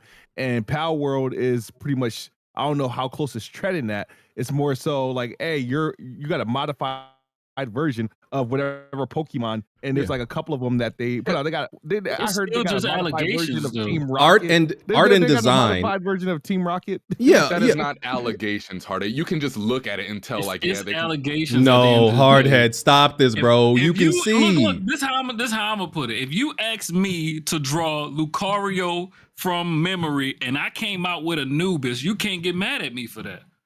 What? Huh? Yeah. If I tried to draw Lucario from memory and it came out with this shitty looking Palworld thing, you can't get mad at me for that. We can sue you for that. Yeah, but why are you drawing Lucario in the first place? It's a Pokemon clone. That's why. You can't do that. Some of the ones in Temtem got some clones too. No. Listen, okay. There's a difference between Pokemon has Charizard. Temtem will make its own Charizard, but it's not going to look like Charizard. Like literally, like you just copied the same assets, put a different coat on, and it's the same thing. Like literally from the same design from head to toe. It's not going to be exactly like that. That they're literally copying the same design with minor tweaks, bro. Yeah, that would be like saying. But what I just explained to you is what happened with Digimon and Pokemon. That's the problem. I don't see no Digimon that look like. Bad when Palworld does it, but it's fine if Pokemon does it. I don't see no Digimon that look exactly like Pokemon. I could see the inspiration, but I don't see no exact clones. It's literally Agumon and Charmander. That's it. No, I'm gonna find a Digimon post for you because the Digimon had the same issue. Well, a lot of the Pokemons from the original Pokemon were Digimon. No, because things like Digimon and Pokemon and Yokai Watch, they're based off something. So you could have like a what do you call it? A Kappa character, like the character that lives in a pond with a thing on its head. Each game is gonna have their interpretation of how that thing looks. What the fuck did you just say? Something with a cap on its head? No, a Kappa. It's like a Japanese mythology type thing. Each game could have its own iteration of what that character looks like, but it's never going to be 1-to-1 of what it looks like per game. But Digimon did do that. Pokemon did do that from Digimon. I don't know any of Pokemon that look like a Digimon or vice versa. No, like, I don't either. I'm gonna find a post of the rest so everybody can see it. I gotta make sure everybody you can tell what was inspired by what. But I don't look at any Digimon and say that looks exactly like that design of Pokemon. I don't see it. For Agumon and Charmander. Yeah, like if we were to just say like everybody here draw an electric rat and come up and show us your design, not everybody would have the same design of what they came up with. Like BG would not have a rat with 2 red dots on his cheek with pointy ears and a with a tail that looks like a bolt of electricity. Come on, HardHead.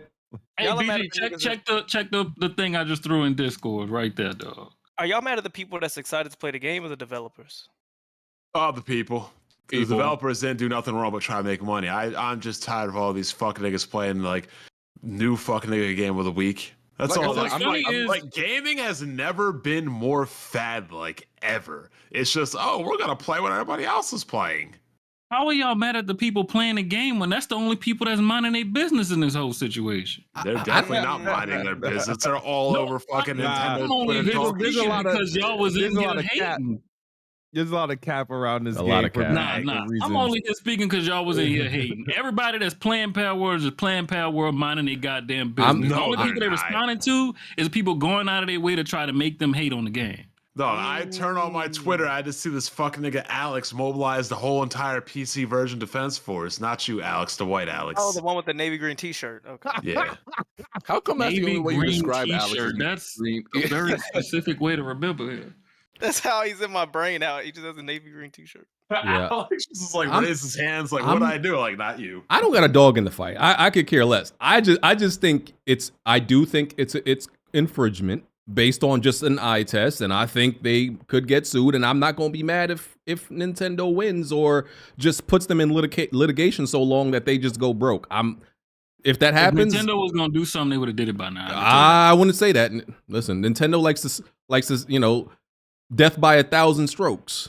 When you see Nintendo make a public statement on a local game developer was that before Vince taking McMahon, BG? What the 1,000 strokes? Yeah, death by 1,000 strokes or stabs, whatever y'all want to call it. It's cuts, BG, cuts. Oh yeah, that. What you want? G? How you be swiping a sword? Let's see how you would swipe a sword right now. Cause you a freak ass nigga. You do it like this. Little katana motion. Hey Jack, keep it like this. Nasty ass nigga. BG just be stroking. That's crazy. Listen, infringement is wrong. As much as I think this is an infringement issue, I don't believe Nintendo has enough for a case. And I think what we got from Nintendo a couple of days ago is all we're gonna get from them in that case. It's like in the music industry where they I forgot, it's interpolation versus something, right? Where you can interpolate something, you have to change up a certain way the beat is and the instrumentals is, and you're safe. But it's like a fine line between literally just copying. That's what got homeboy that his wife left him. I forgot the white dude. What? The white dude who got sued by Marvin, was it Marvin Gaye's family? Robin Thicke. Robin Thicke, yeah. Fuck. Because of that song, yeah. God damn, Taylor. I thought you were talking about Vanilla Ice at first. No, yeah. Talking about blurred lines. Yeah, blurred lines, yeah. Because of the Vanilla Ice cowbells. too back in the day. BG, did you see the post I put with the Pokemon that were inspired by Digimon? I can't spell screens. I think that's Dragon Quest, not Digimon. Oh, Dragon Quest, yeah. Man, you don't even. I didn't even look at it right. You're right. Go ahead. Say something. Hey, HardHead, they stealing. Go ahead and tell us about. I didn't say it wasn't. I'm saying that everybody that's upset about it is being disingenuous. From the people hating, from the Pokemon fans, all the way down to the developers. Everybody's being disingenuous, especially the fucking developers. A lot of developers are trying to get on the AI thing and the plagiarism thing when they allow developers like Bloober Team to flourish in this fucking industry. Nobody allows Bloober Team. Every time that name comes up, people are trashing them. Disgusted with that name. Yeah. But they keep getting games. They keep getting money, and people keep supporting them, especially other developers in the industry. Hey, don't try to deflect. Why are you throwing Bloober Team under the bus? We talking about this Because pocket. I hate Bloober Team the same way everybody Wait, in what did here hates Bloober Team do? Palworld. What did Bloober Team do? They're working on Silent Hill, so I guess that's an issue to people now. But Bloober Team is just like an undercover trash developer. They're legally working on Silent Hill. You know what I mean? Yeah. They're legally. Look at you. That's fucked up. That's crazy. You know how they got to this point, though, Smooth? Being illegal, doing the same shit everybody's accusing Palworld of. Stealing, literally stealing. They was way more blatant with it than They did make a Bomberman Palworld. clone at one point. They did make a Bomberman clone at one point back in the day. Hey, HardHead, you got stock? You know them? You got stock in that company? What's going on? brother? No. I really care about the horror genre, and I'm talking about Pocket ruin it. Pear or whatever their name is.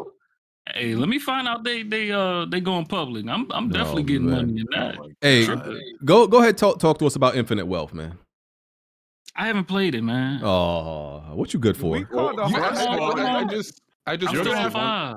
You're gonna I have just to wanna wait say- a while for Infinite Wealth because they said the game doesn't start until you're 8 hours in. I just want to say one thing. So you know how we're constantly comparing Splatoon to Foam Stars, but they're different enough to be their own thing instead of just being a one-to-one thing of what something is. Yep. That's what I'm saying about Palworld. Because one is paint, the other is foam. You know, One is is a good game, one is one Foam Stars. true. One is Pokemon. One is trash. One is good. One is squids. One is squids. One is I don't even know what the other characters are in Foam Stars. I don't know what the They're hell just they humans. They're just fucking They're- humans. they're- They're they're just Asian fucking regular people. humans, bro. What Pokemon game lets you catch human beings? Okay, HardHead. That's okay. Cool. They did something for the first time. Okay, And cool. even like it's again the Pokemon gameplay game lets me butcher Pokemon. The gameplay isn't what any of us God. said about Palworld. We're just talking about designs and infringement on that aspect. And that's why I say everybody's being disingenuous. If you played the game, you wouldn't care. I promise you that.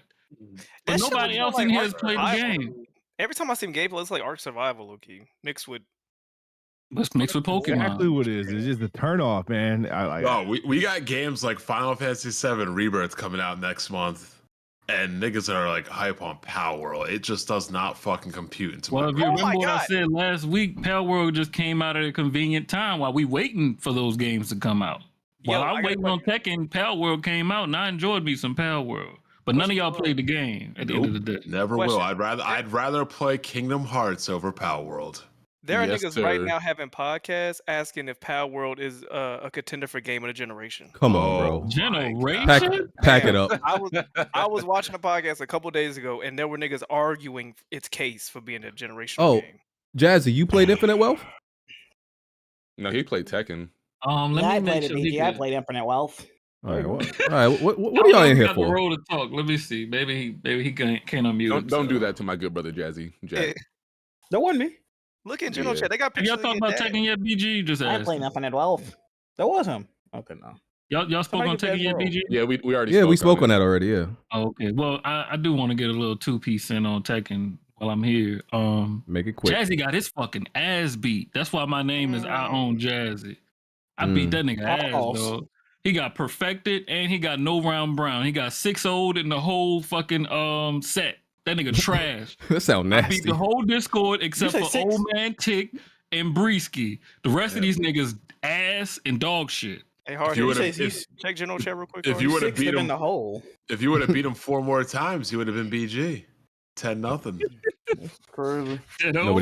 Nobody remembers that. Didn't happen. Oh, I remember BG. You got 10-0 in the first attempt. I BG? didn't know. I didn't actually know. I never played the game, and I just picked it up to play Bond, and of course, so he beat me. That's why the laundromat really is closed, because he's scared I might come over on the hostile takeover. You can Damn, have it. Jazzy scared to speak. I stunned him. That's my son. Yeah, man. Jazzy, if you can't speak, say it in the chat or something. But you should be able to. That boy parried him before he said Wait. First of all, HardHead stick a crawfish up your ass. Secondly, What? That's my son, yo. What the fuck? Did you get mopped up or not, Jazzy? Our crawfish small. I ain't They going got to claws, deny though. I that. don't know about that one. I just gotta get practice. It was day one, so it's all good. But I only came here because HardHead, spreading misinformation about Digimon. I had to come in here like Batman and shit. I'm not gonna let you I slander was wrong. It was Digimon. Dragon Quest. You're right. It was Dragon Quest. Yeah, and Digimon is literally based off of Tamagotchi, if anything else, not really Pokemon specifically. So get your facts straight, sir. You're right. I got my facts straight. It was Dragon Quest that Pokemon took inspiration from and stole a bunch of their first 100 Pokemon. Yeah, and as far as Palworld, like Nintendo, it was literally just a Pokemon company rather than Nintendo themselves. Because Nintendo has already pulled up on people who leaked their games earlier. They did with X and Y and made them return the game. So I don't think Nintendo is as involved at first because it would have been taken care of and we would not have heard anything. This is only brought up by the Pokemon company themselves because people, I guess, tagged them so much in inquiries about it. So that's why. But I don't think we'll have to wait and see if anything happens. But they're just going to look into it. I think the Palworld developers are pretty safe for the most part. And this comes from somebody that hasn't really hated on the game for real. Remember when people were telling me that Nintendo wouldn't be able to do anything about the Dolphin emulator on Steam? What happened? Yeah, they have That no took legal footing. years. That took No legal decades. footing. That didn't take decades. That took Nintendo like 2 weeks to get that shit off of Steam. Yeah. Oh, you And then talking about getting it Nintendo. off of Steam? It's still up though. No, when they Not on tried to bring Steam. it to Steam. No, Not I know when they on- tried to bring it to Steam, but So- it's still up. But it's not on Steam. That was my point. The most Palworld damage still is. Palworld the lasted most- longer than that emulator did. No, it has. It's only been up for like a week. Anyway, what I'm trying to say is the most damage I think Nintendo would be able to do is to come after Steam and be like deplatform the game because there's Pokemon mods or whatever. I don't even think that Nintendo Onbu can do anything on this one. Oh, apparently you're spreading misinformation, and actually, Steam themselves stopped it because Yes, that's what Nintendo I'm reset saying. Steam. They pressured Steam to deplatform. That's what I was saying. They would pressure Steam to deplatform Palworld. It's not gonna happen, brother. No, I don't think Palworld so. was literally on the front page of Steam. There's nothing's happening to this game. But I knew for a fact that Nintendo was not going to sit around with that Dolphin emulator. But They you gonna know, sit the back around and watch this one though. PC pirates and defenders and brokies were defending it. And speaking That's of like fine. Nintendo actually coming after it, I don't think they will, because you see how fast they went after that Pokemon mod and Palworld, and how quick that got shut down like the day of that shit was announced. So I don't think anything really gonna happen for real, because they would have been done it by now behind the scenes already. Because they've already shut down stuff like like Metroid AM2R. They shut down so many other projects before, so Well, didn't they hire the AM2R guys? no, because they were already working on that Samus Returns remake. Somebody did. But I do remember him. He got a job or something out of it. Yeah, because that's usually what ends up happening for a lot of these devs. I think AM2R was better than the actual remake Nintendo made. Yeah, because it wasn't tied to the 3DS. I mean, it Me has nothing to do with personally- the platform, but I just think AM2R was a very good game. I ain't got much else to say about Palworld, but I want to at least make sure, because I don't know if BG announced it yet. They are working on a Palworld trading card game, so make sure y'all fuck with that too. For the They want to Pokemon be trading card game. Pokemon so bad. I don't play Pokemon trading card game. I ain't no fucking nerd. Nigga, you play Okay. Palworld. And you're on a gaming podcast. We're all nerds here. Hey man, I have a limit. Shit, play no damn Yeah, 'cause- trading card game. Yeah, because Pokemon is more so like a brand first and then a video game second. Yeah man, I play Baldur's Gate. I don't play what's the fucking board game called? Dungeons and Dragons, or Yeah. wait, is that what it is? Or Yeah, it's Dungeons and Dragons. oh, okay. All right, well, HardHead and Jazzy, appreciate your services. Yeah, go ahead, son. Let's get out of here, man. You gonna let him call you that? That's Jazzy? crazy. Now you got to beat his ass, though. Oh. And you got to beat his Oh, ass. it's hard hate talking. I like that. I like that. Sassy. Hey man, I don't like my children talk back to me.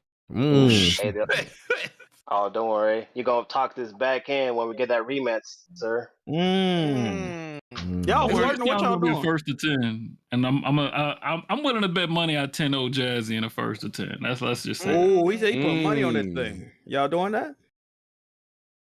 You gonna put money on it, Jazzy? Jazzy? We already had How two much bets. money? It's gonna be the third one.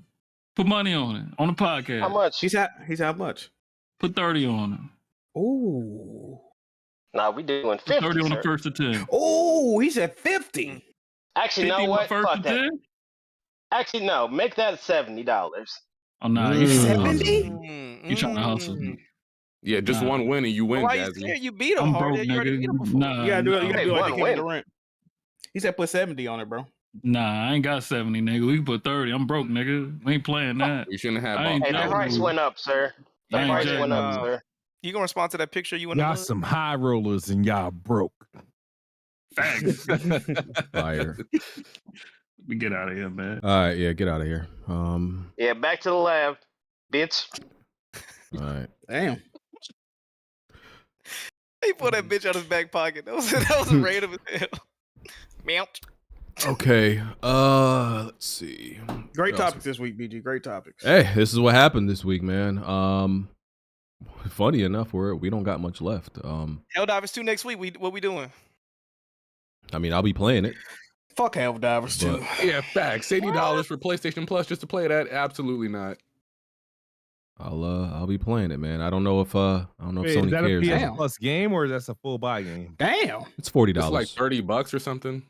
Like 40. It's Yeah. 39. I just bought it like a couple days ago. Bro, what's this dude on the lines? He going crazy. Pre-order Jesus. digital games. Oh, Speaking of Helldivers, Jack, how do you feel about your good PC brothers having to get that game for free while you got to pay $80 minimum to play online? Hey, man. I'm used to it at this point, man. You know what I mean? So, what a way to deliver the. But I don't like. A lot of guys say they not turning on the crossplay. They turn off the cross. Who gives a fuck? It's so Play the stupid. goddamn game. I don't like. I don't like console dudes complaining about like the PC don't got to pay to play online because, bro, you can just buy a PC if you don't want to pay to play online. No, that's a fair complaint, BG. No, it's not. And especially No, as it's a not. first-party game. No, it's not. If you don't like Or something, second party, I'm sorry, a second party game. hey, I'm at Walmart. I don't like the item or the product they got over here. Target has what I like. Go to Target. This is just adding to, like I always said, bro, to play a lot of PlayStation developed games or funded games, you get the worst experience on PlayStation. MLB The Show. If you want to play MLB The Show day one, where you going? For no Xbox, extra get additional. But it's also the complaint is bad because as a console player, you've been paying to play online for a while now. You knew that's what you signed up for. Like last generation, they started last generation. So you bought your PS5 well in knowing what you would have to do, and what you didn't think about that. So why are you complaining about it? You knew that's what you were doing. PC wasn't in the equation for PlayStation back then. When you got something that people don't see how bad shit is, or they don't realize or start complaining until they got something to compare it to. You see what I'm saying? So if you fucking straight ugly bitches your whole life, you loving it, right? But the minute your mans get something bad, you be like, damn, I could have been. You see what I'm saying? Like, you got something to compare it to. So, but with PlayStation games, PC the bad bitch, and then we got to still pay for the shit. Now they got something to compare it to. Now they upset. My thing is, nothing was ever gonna change. Like, let's say PlayStation games never went to PC, bro. You would still be paying online on PlayStation, so nothing would change. It's not as bad of a look though. Because your secondary consumer isn't getting treated like their first class. So console dudes, they're not actually bothered about paying to play online. When you're bothered that somebody else doesn't have to. That's not the same thing. We're bothered. It's the same shit with Xbox. When them games, they announce them games at them Xbox conferences and they only coming to PC or launching their PC years ahead of time. Niggas don't want to see that, bro. This is an Xbox conference, bro. Show me what I'm playing on Xbox. Don't show me some shit I can't even fucking play.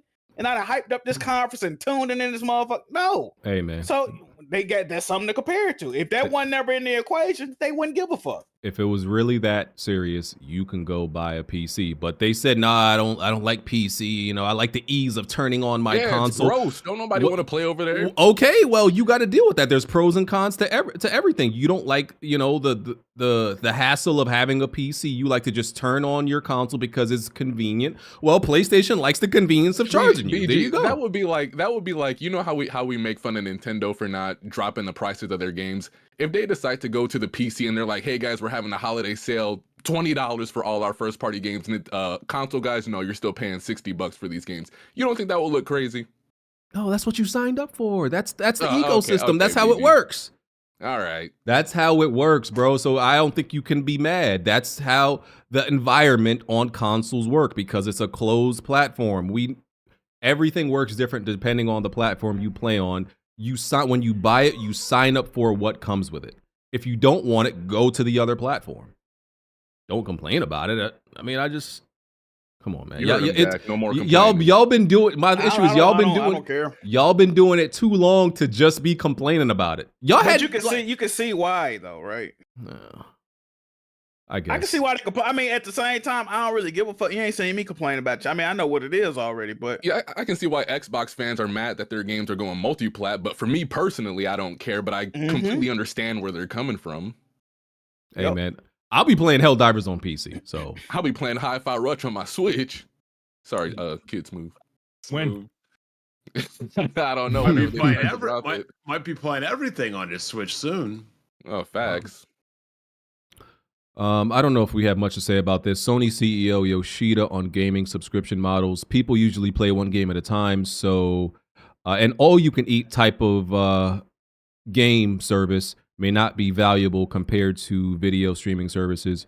Yeah, that's pretty much what Shuhei said that? No, the dude, the interim CEO, not Yoshida. Oh, Hiroki Put the gun down, Totoki? Jack. Put the gun down. I thought you said Yoshida. Oh. No, he for sure Wait, did. Oh, did I? Hold on, let me look up this quote. My bad. The dude name is Hiroki Totoki. You talking about BG? No, no, not that Yoshida. Kenichiro Yoshida, that one. I don't know who the fuck that is. Hey, CEO of Sony. You because CEO of PlayStation is different from CEO of Sony. Yeah, that's Sony. That's yeah, Sony. That ain't CEO of Sony. Yeah. So he said that people mainly play one game at a time. So like having this library of subscription services may not be so valuable. I don't agree with that. I don't like that. What that is saying to me is that you're trying to see, this is something that these devs and these people, they try to guilt trip people into wanting something, bro. I don't like that shit because you can't guilt trip me in wanting a better subscription service. They do little stupid ass statements like this so people say, well, you heard Yoshida said that most of us only play one game at a time anyway, so it's not really valuable for them to put day one games. No, nigga, fuck all that, bro. If it ain't valuable, don't make the fucking service. Don't offer me something if it ain't valuable. Don't charge me if it ain't valuable. Don't upcharge me if it's not valuable. Stop doing it then. The fuck? I'm not mad at the upcharging it, but what if they're going off the data that per account we're seeing that they're downloading 10, 15 games, but the trophies or whatever the playtime. Okay, cool. What if that's just what they get their numbers? So charge me accordingly. If you're saying it's only one game being downloaded and get the median game price. If you download the 15 games, what's the average game price? Oh, they download a whole bunch of $12 games. Charge me $12 a year or $12 a month since that's all I'm downloading. Don't charge me fucking these crazy ass absorbent fucking prices. You can miss me with that shit, man. I hate that shit. They can miss me with that, bro. That's bullshit. He said all these bum ass companies doing it, Netflix doing that shit. Well, you know it's getting we gotta add commercial. Bitch, I'm already paying you $30 fucking a month for 4K. I'm not paying. They just paid $500 million a year for WWE. That's why you got to pay. Man, fuck them niggas. I ain't asked for that. The end of his quote was, "We have a balanced hybrid service on PSN subscription as well as pay per content." Fuck out of here. Listen, I only play one game at a time, but I don't have the numbers, but I don't necessarily agree. What is this? Who is this horny dude playing Yakuza? What is this part of the game? You didn't look at the gameplay footage before you Definitely. No, I didn't know this was part of the game. Being a freak, I only play one game at a time. But like these other dudes around here, that's the reason why they have a hard time beating games, because they be trying to play 5 games at one time and make no progress in none of them. So. The same people that will use that Yoshida quote will be the same ones talking about, bro, we got Grand Blue, Yakuza, Persona 3 coming out, we got Tekken, we got Prince of Persia, all these games coming out, they spend all their money. How is my wallet going to be able to handle this? But then there will be the same ones that coincide what he's saying. So yeah. I'm definitely a multi-gamer. I'm trying to get off that and just focus on one game at a time, but it's rough. Nigga gonna tell us to play one game at a time. Nigga, fuck you. Too many. My game habits, bitch ass nigga. Play one game at a time. Jack, why didn't you play Prince of Persia, Yakuza, and all these other games? Yeah, exactly. Nah, I'm pretty much, I'm fine playing through like 3 mid games at a time. The only time I'm playing one game at a time is that game is like super good and I can't put it down. You say you're okay with playing 3 mid games at a time? Like I can play 3 mid games at a time. Like, cause I'm usually playing more than one game at a time unless the game is like super good. Why are you playing 3 mid games at a time, brother? Because maybe that's what's there to play at the time. Okay. Like that. I mean, a game has to be like really good to like for example. I mean, my the last game I did where I isolated, all right, I'm just gonna play this. Starfield was like Starfield, yeah. And I'm trying. Was there another game after that? If I'm playing 3 games at once, I'm like, these games mid. I'm not playing them games, bro. No, they're just been enough. No, actually, matter of fact, I went hyper focused into RoboCop too, so I thought that was pretty damn good. So. Okay. What is this Infinite Wealth gameplay? He's just looking at some chick's body. Like, what is this, bro? And you put it in your reel of gameplay. Show, I didn't look at this, bro. But this is the gameplay. This is what. Okay, this is how you get a 90 Metacritic, I guess. Like, I ain't hating, man. Smooth just proved exactly why the Xbox is the console for him. I just heard Jack say, "Why are you playing mid-game, Smooth?" Well, I don't understand that. Because you get a lot of mid games you can play at a low price. When I say that, I didn't say that is like I wasn't meaning that it's mid to me. I maybe most people would consider mid. A lot of the games I think is amazing. Most people consider mid, personally. Okay. It's time to talk about layoffs as we have the last 2-3 months. Oh, what a whole year for gaming. So, I'm sure a lot of gamers have been completely debilitated, haven't been able to enjoy life. They've been crying in a corner in a fetal position because so many people have been getting laid off, according to what they've said on Twitter in the past. So, I can't function. Everybody's getting laid off. Gaming is terrible. I've been sad about it. What'd that bald guy say about it? Which one? I can't. Okay, but look, so 25 days into 2024, at least almost 6,000 people in the video game industry have been laid off. It's a lot. Riot Games, just this week, Riot Games is laying off around 11% of its workforce. That was like 500 regular developer. 530 employees. People Can Fly laid off 30 Also a regular employees. What does People Can Fly can make? Bulletstorm. They made Gears Judgment. They made, what was that Gears game? It wasn't Gears Judgment. What was the name of it? Yeah, it was Gears Judgment. It was Judgment. Yeah, Gears Judgment. Yeah. Embracer, the team that was making Black Forest Games, who's working on the TMNT game, The Last Ronin, they laid off 50% of their studio. They released a game recently also. I can't remember what it is. But yeah, 50% of that staff gone. Didn't they shut down Time Splitters too, or? Yeah, them devs, good shit. Yeah. You know what's funny? Not done. Maybe hold on, what's her name? People Could Fly would still be flying if they didn't put Outriders or Dick Riders, whatever you want to call it, on Game Pass. No, that wasn't their decision. That was Square Enix. That was a publisher deal. Wasn't that the most popular version too? Yeah. People weren't buying it otherwise. No, I told you can't outride the Dick Ride. That game Actually, it charted on MPDs the month it released. You can't outright this. They said they made no money. Shit. Who else we got? Let's see. Ruiner, developer, Rycon Games. They laid off 80% of their studio. Shit. And to the biggest layoff of the week, Microsoft announced that they were laying off 1,900 people in their gaming division.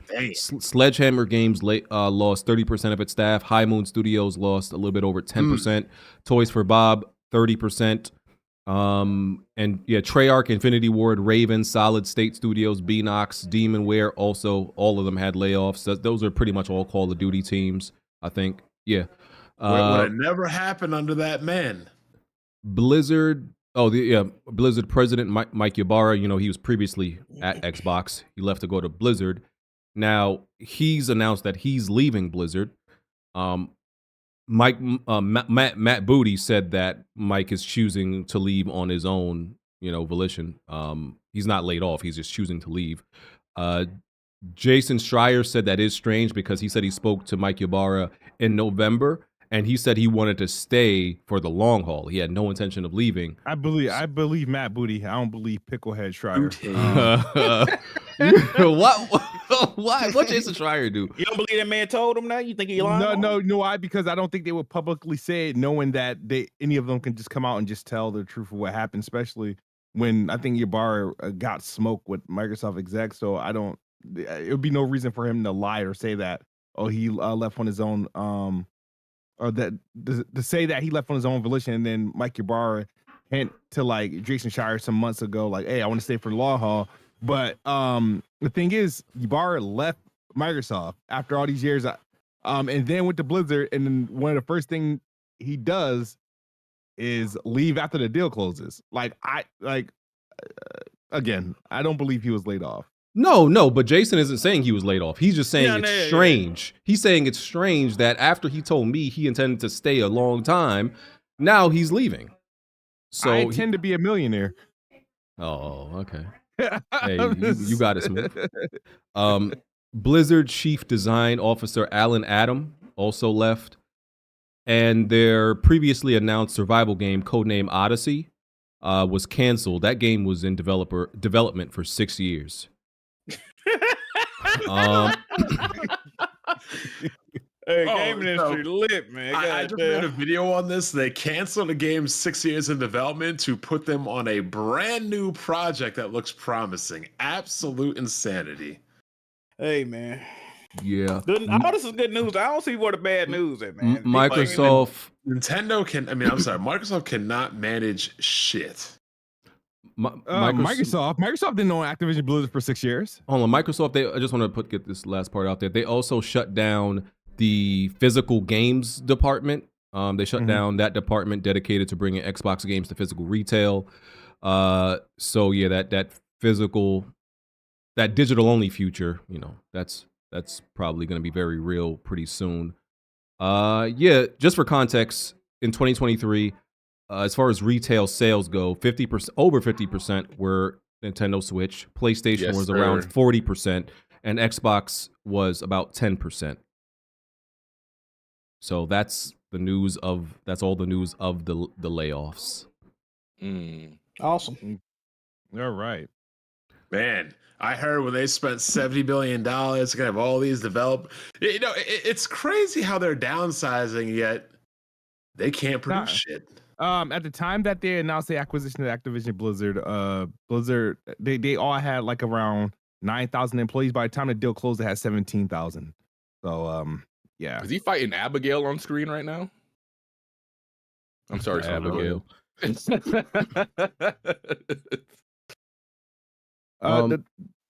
ahead. Go ahead, BG. My bad.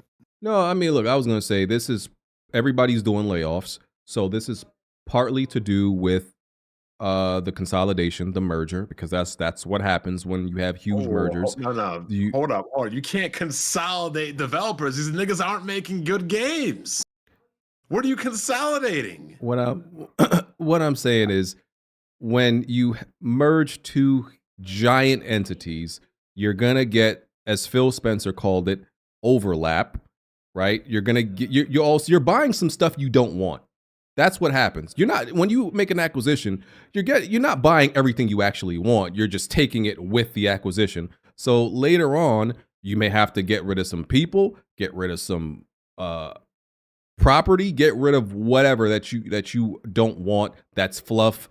That's just garbage that came with it. I don't want to call people. I'm not calling people garbage, but you get what I'm saying. We gotta cut the fat. So that's what comes with consolidation. Would this layoff happen anyway?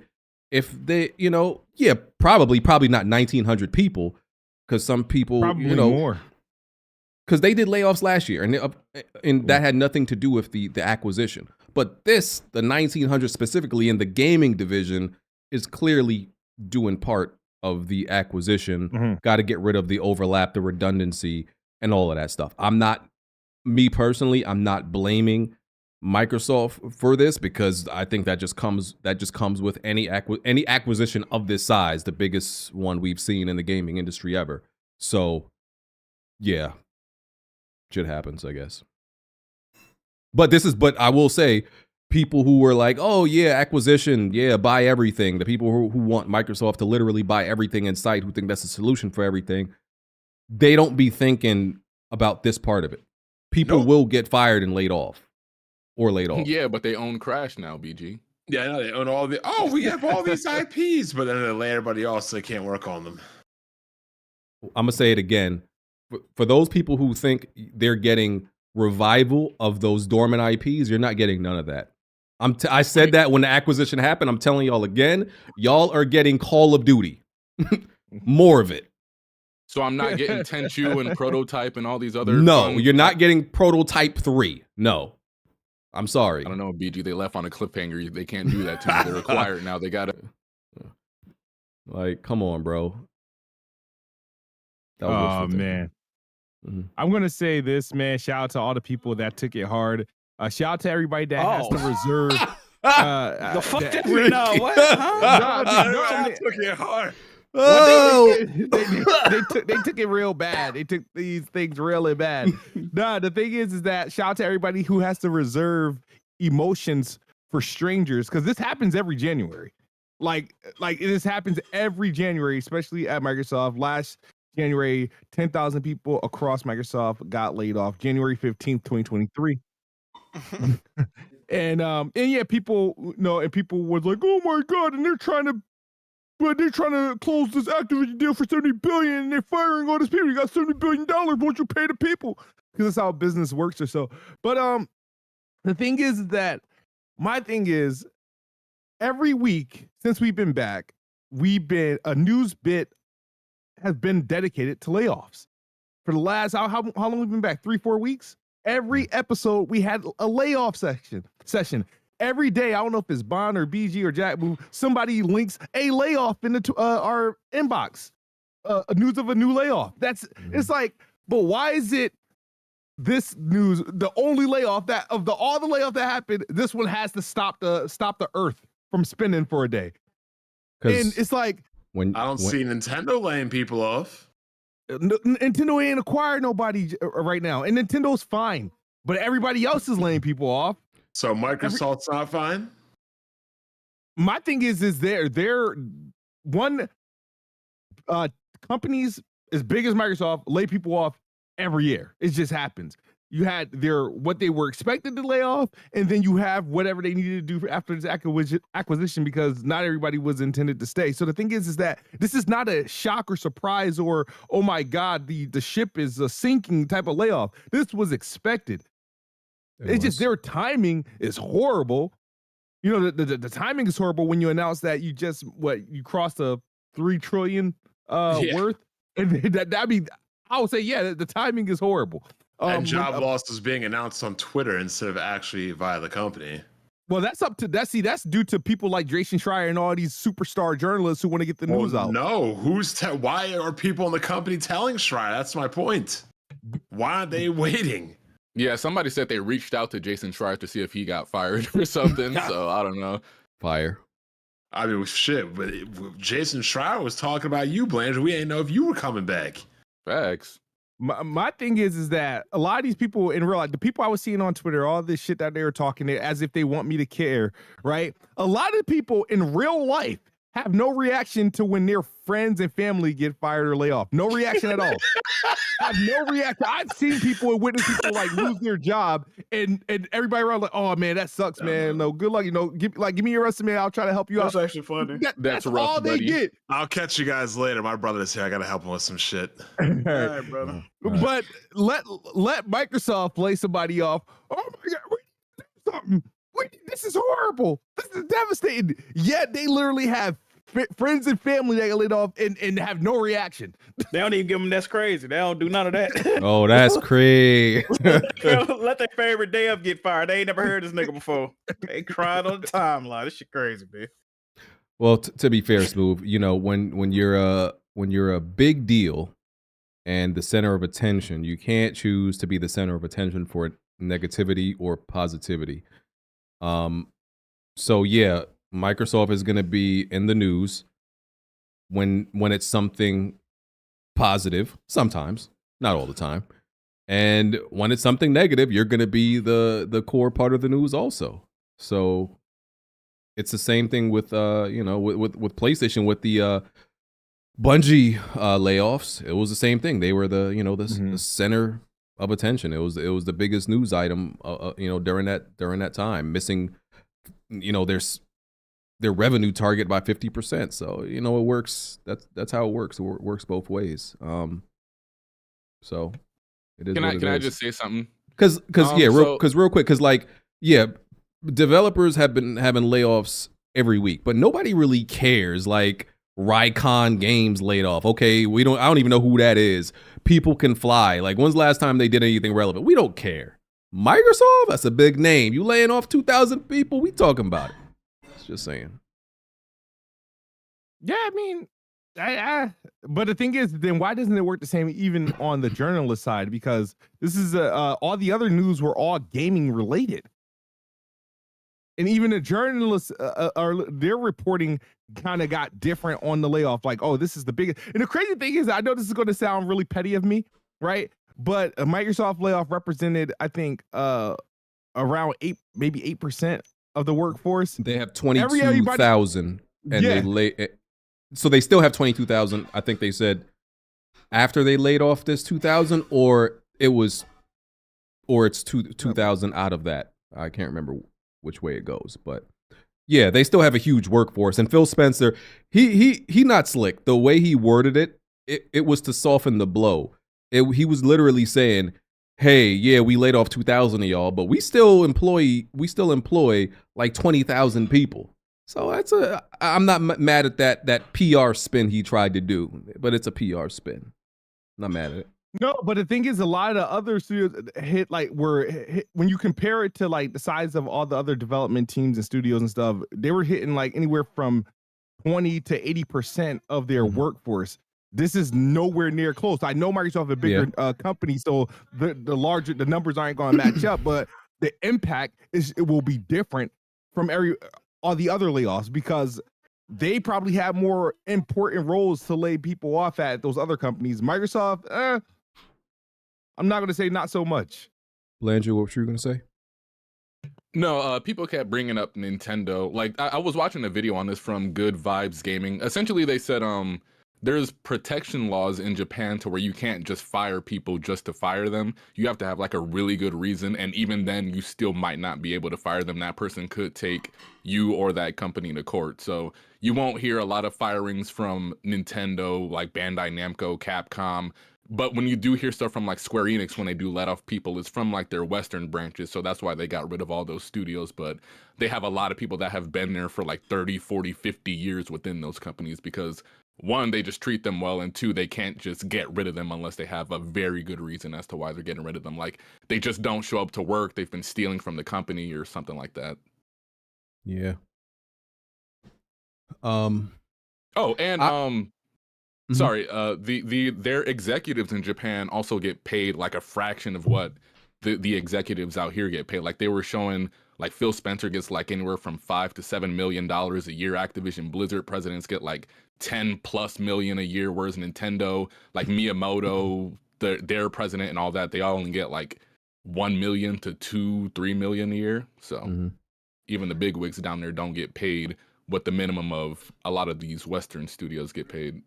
And I'm sorry to say this, it's gonna sound mean, but this is nature healing because the industry got too bloated during COVID. They overhired, so the industry grew immensely with the amount of employees that each company had. So now it's like regulating itself again and going back to what it was like pre-COVID era.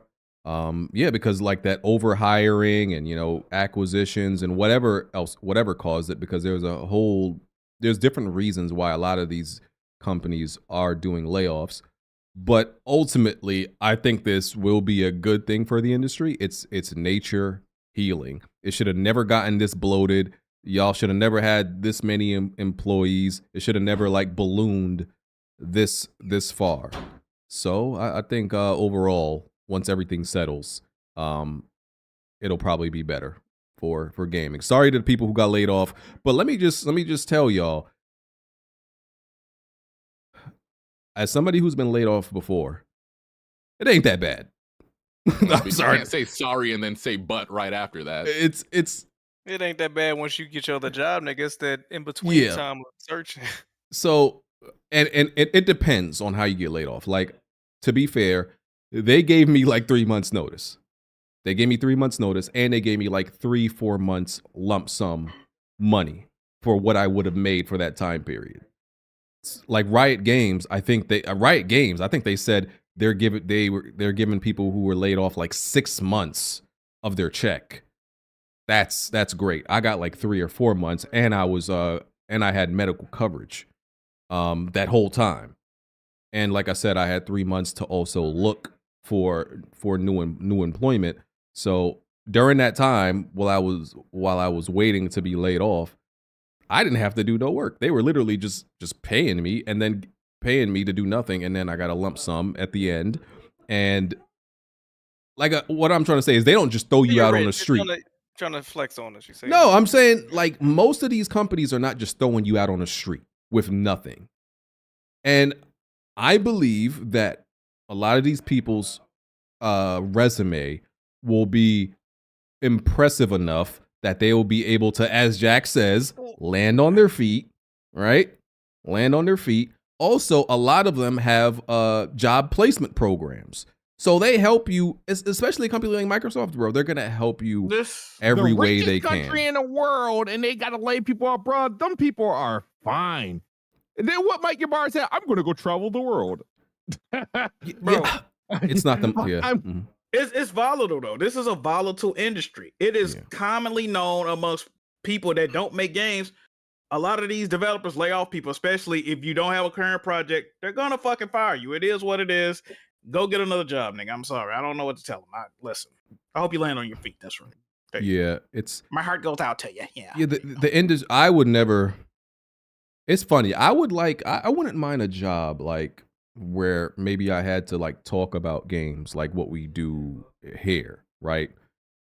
But I would never want to be directly in the industry somehow, because it's very volatile. There's no, unless you're Rockstar, there's no like job security or like, because I've never heard of Rockstar doing a layoff. I think they might have laid off like that because they have like Rockstar North, there's Rockstar East or West. They had something like that.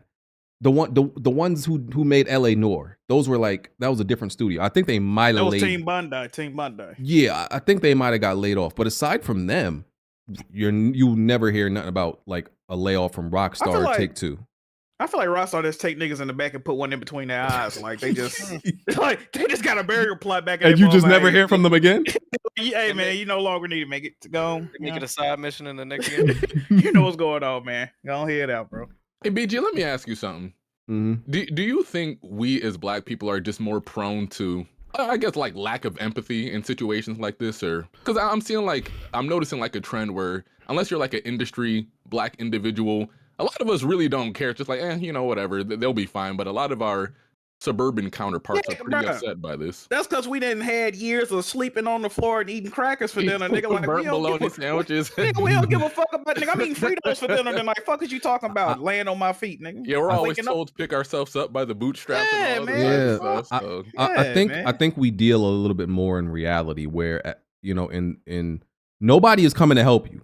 We know that nobody is coming to help me. If I like I said, I've been laid off.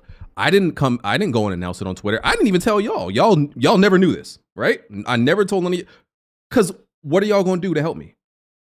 Absolutely nothing, right? We'll play some games with you in Discord. So I gotta figure it out, just like I had to figure it out, just like how they had to gotta figure it out. And I think they will be okay. I just don't believe most people. I think maybe back in the day when you got laid off, right? They didn't have certain systems in place where they tried to help you, and they gave you like medical coverage and gave you all this stuff to like help you, right? Those that probably didn't exist in like maybe the 80s or 90s. I'm not sure, but now they really try to help you, bro. So it don't be that bad. And like I said, nobody is coming to help me. So I got laid off. What are you gonna do? Cry about it? That's not. You still ain't got no job after you finish crying. Okay. What else can you do but look for another one and figure out a way to survive? So yeah, it's hard for me to like, oh man, be all tore up about them, because also I'm not gonna do anything to help them. I don't care. I really don't care that much. I don't care that much. And I said it in my video. Most of the people on Twitter with their prayers and thoughts and all that stuff, they don't care either. Because after you send that tweets, thoughts and prayers, what are you doing? You're going on about your day. You're not going to think about these developers no more. You're not cash apping them. You're not going to help them job search. You're not doing nothing for them. So you don't care that much. You care to there's levels to caring. You care to the extent there's levels to this. Yeah, you care to the extent you'll send them a text. You'll send them a text. Oh, yo, I heard you lost your job, man. That sucks. That's the level of caring. That's as far as it goes for most people. So it is what it is, man. Like all this fake virtue signaling, acting like your heart is so broken. Y'all are liars and y'all are fakes. And you know who I'm talking about. Acting like they can't function, acting like they just can't go on about their day. They can't enjoy gaming. Games are suddenly bad. Who? So why you wanted me to call out names? Come on, man. Come on, man. Don't. You could. Did you see last year when Paris said the only thing he wants for his birthday is for game developers to land on their feet after you they lying? fired? You lying? He ain't say that. You lying? I know. He said something along those lines. Let me see. If I Oh can find it. man, this dude is a sucker. Hell no. Like, hey Paris, what do you want for your birthday? World peace. All right, blow out the candles now. Oh man. You'll see a tear dropping from his eye when he said that shit. Yeah, right. Come on, man. It's just so fake, man. Like, listen, y'all want to be the good guy so bad. Why? Yeah, Just but be you're not hugged real. up next to Phil Spencer, BG. So who's really winning? You right. You right. I don't got his number. I'm not playing Yeah, there games you with go. him. You right. Hey, it was crazy. They remember that picture that Phil Spencer took with all the Activision employees. Oh, all them niggas fired? Oh no. Oh no, but some of them probably like No, that's they crazy. put a picture next to it with Phil Spencer in that same picture, like in a desert landscape. Yeah, half like most of them gone. Yeah, that's it's Yeah. cold. Listen, that's why you listen. You don't never work yourself to the bone for none of these companies, bro. None of them, because they will get rid of you when it's time to, and they're gonna be like, it's just business. And that's why with any job I have, I do my job and I don't go over that, because when you if you were to need to lay me off, you're gonna be like, it's just business. So when I'm doing my job and I don't go above and beyond, I'm telling you, it's just business. I'm not doing extra. I'm doing what I need to do. This building, this building, this brick and mortar, your corporation, whether I do my job or not, it's still gonna be here. So what am I killing myself for? Are you advocating not doing your job, BG? No, I'm saying do your job, not more. Just the bare minimum. Okay, I see you. Are you a believer in silent quitting? I know people do it, but I wouldn't promote that. I don't condone that. Yeah. I don't condone that. I'm just a proponent. I just champion doing your job, not more, not above and beyond. Unless you're one of those people who's really vying for some type of promotion or something like that, I go ahead. But me, I do my job, and that's it. Like an elder told me, listen, don't kill yourself, because, like I said, you can kill that corporation is gonna be there no matter what you do, bro. Whether you don't do your job or do your job, they still gonna be there and they gonna be okay. So get what you can out of them. Use them, like, because they're using you. So make sure you use them. So Come in and get some money. At any opportunity I get, that's why even though I be on the clock, you see any chance I get, I'm a live stream on the clock. I'm gonna take breaks on the clock. I'm gonna go run some errands on the clock. I'm taking full advantage of this situation.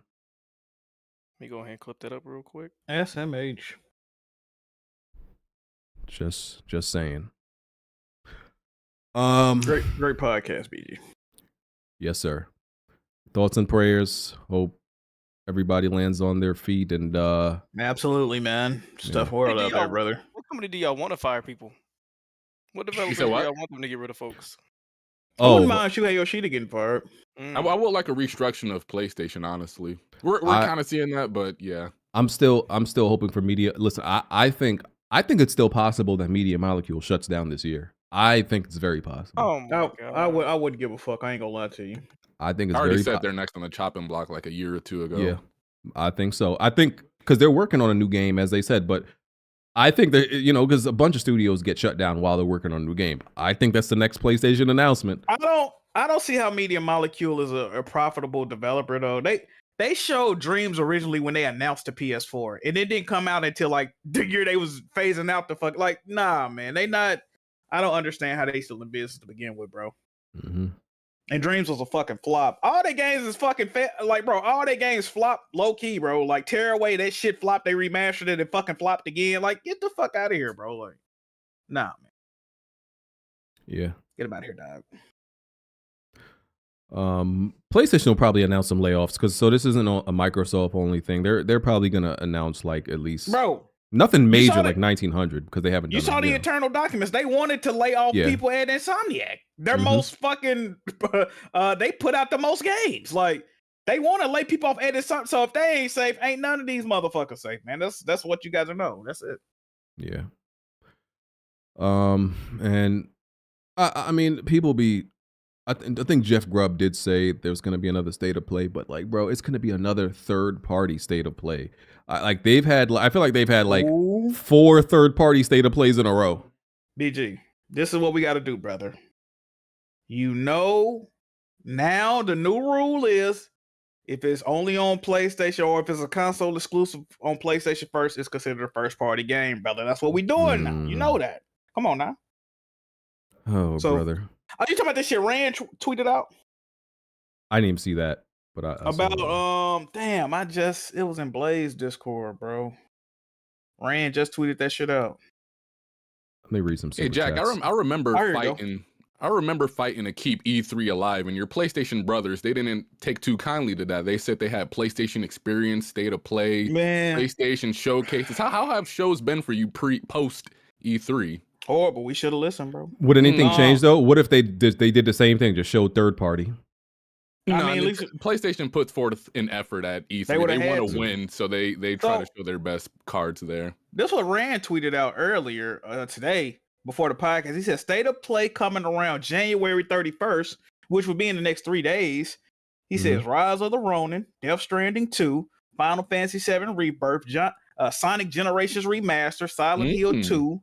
New Metro game, Judas and Until Dawn Remaster is what he's saying. Judas is that new game from Ken Levine. Yes, that would be the only game I would actually be looking forward to in that whole list, to be honest. But if that's true, man, and Rand has more PlayStation Insider knowledge than PlayStation Insiders, that would be crazy. Wouldn't that be crazy? Oh man, that's not bad. I mean, I'm interested to see what they do with Sonic, but Series X already remasters that game just off the 360 copy, so hopefully they add new levels or something to it.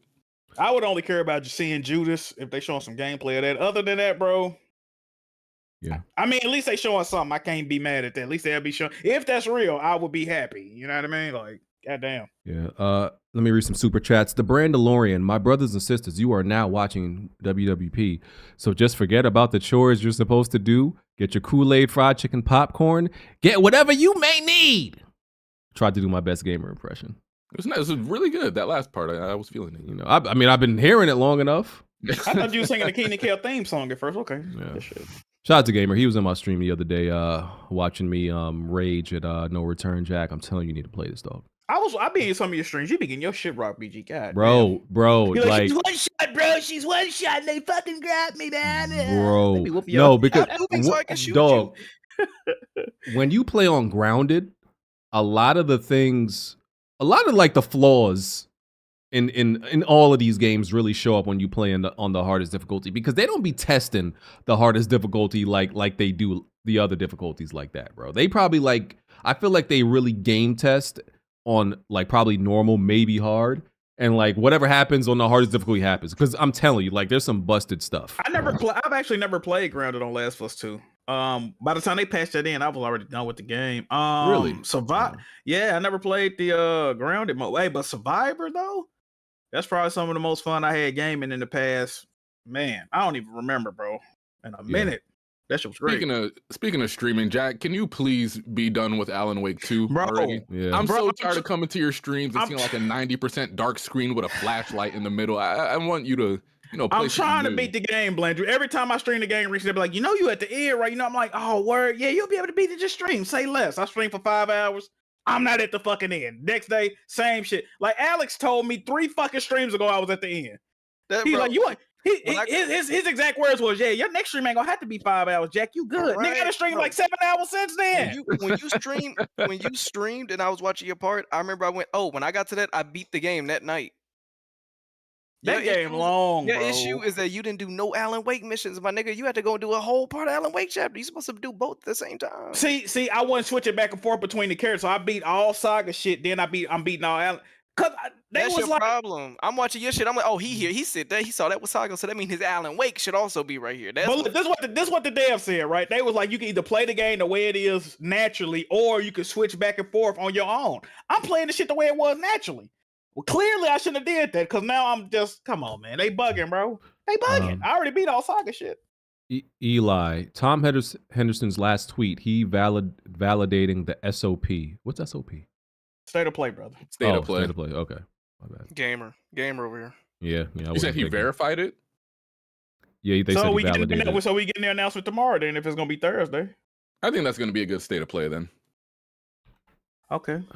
People, PlayStation gamers are overhyping that Rise of Ronin. You know what they doing with that? Like they are overhyped. I'm telling you, like. Doesn't that game come out like next month, or does it come out in March? It's March, I think.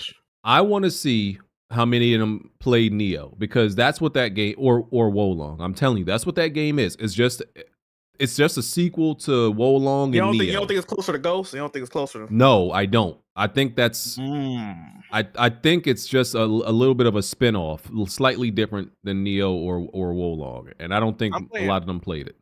I'm playing Neo. Yeah, right a lot of people. now, A lot of people wasn't messing with Wolong because it was in Game Pass. But Wolong was pretty great. Plug the single. I hope it ain't like Neo, bro. They got 2 fucking levels, bro. Every level feels the exact fucking same. It's a village, and then you do it in reverse. They replay a lot of they replay a lot of levels and just flip them in Neo and Wolong. And I don't think Rise of Ronin looks that good. Honestly, I don't. I agree. They look a little bit janky to me. Are you trying to get canceled by the only fans you have left, good brother? No, I'm just telling you, it looks a little bit jank. It looks a little bit budget. Yeah, I'm not thoroughly impressed. See, this is I don't even think we've seen that game running at 60 frames either, by the way. This is what I don't like about you, BG. Now you can't speak your mind on here, right? So what are you doing right now, good brother?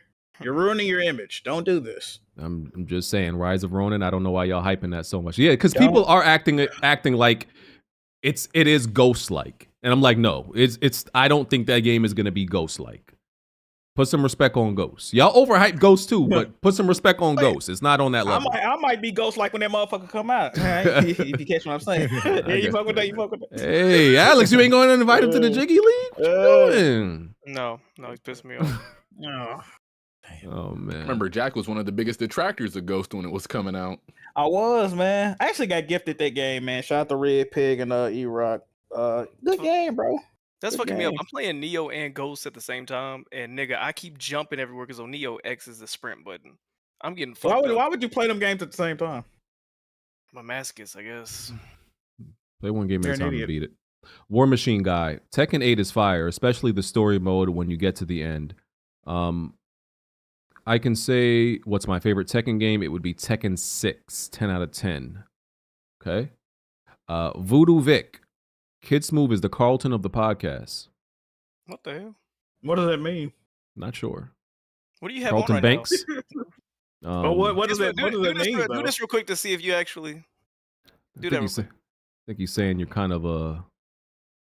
Ain't nothing wrong, Carlton. He really perplexed by it. He trying to Smooth. What that mean, man? He's trying to process that.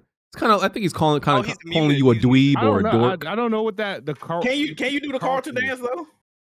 I probably can. Let's see. Go ahead. Let's see. And I better see your feet kick up behind your ass. Oh, you gonna stand up and do it? Okay, cool. Let's see. Let's get it. Pick the camera up. Hold on. Let's see. Okay, here we go. There you go. Yeah, good shit.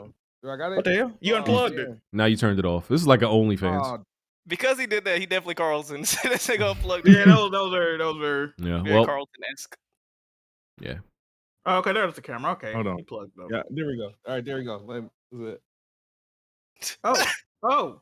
Oh, Here we go. hit the hell. Yeah, you definitely That was- yeah. that was a Hey, nasty whoever sent call, that, whoever sent that donation, you own something.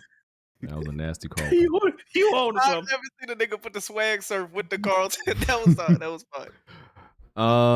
Machine XP. People have been complaining the quality of ABK about the quality of ABK and Xbox for years. When they restructured last year, 343 had their best year. Didn't cancel Redfall. Everyone was upset. No consistency. Okay. Hey, Xbox is looking to have a good year. Let me say something that I feel like Xbox fans gonna probably say I'm hating. God damn, you betting 1,000 a day, brother. Go ahead. Xbox games, how do I put this? They don't be mattering. AI generated. No, they don't be mattering sometimes, bro. You ever see like Xbox show off a game and you like, none of these games are gonna change anything. Like in the grand scheme of gaming, I don't see none of these games coming out and like making a dent or mattering in gaming history, almost as if they didn't come out is the same thing as those games coming out. See, you know what I'm saying? They're filler titles. I agree with you, but you know what though, BG? It's because they too far behind the 8 ball by way of brand recognition. All that. What they would have to do is something they'll never do. They would have to make Call of Duty exclusive. That's it. That's all they gotta do, bro. If they made Call of Duty exclusive to the Xbox, that'll bounce the whole shit back, bro. Pause. But they'll never do that. Their games are good to satisfy their audience, right? The Xbox audience. But I still don't feel like they have a game, because I still don't feel like Starfield was it. A game that outside of their immediate audience has an impact. And matters to me. I can agree. I can agree with that entire statement. Like, even with the games that they showed at Direct, even though I love like the Indiana Jones, Avowed, and Hellblade, I think they all look amazing, but none of them are going to have the what you call mass appeal. PlayStation mass appeal impact with like what PlayStation has with Spider-Man and God of War and The Last of Us. That is actually true. So, and I mean, and that's the case.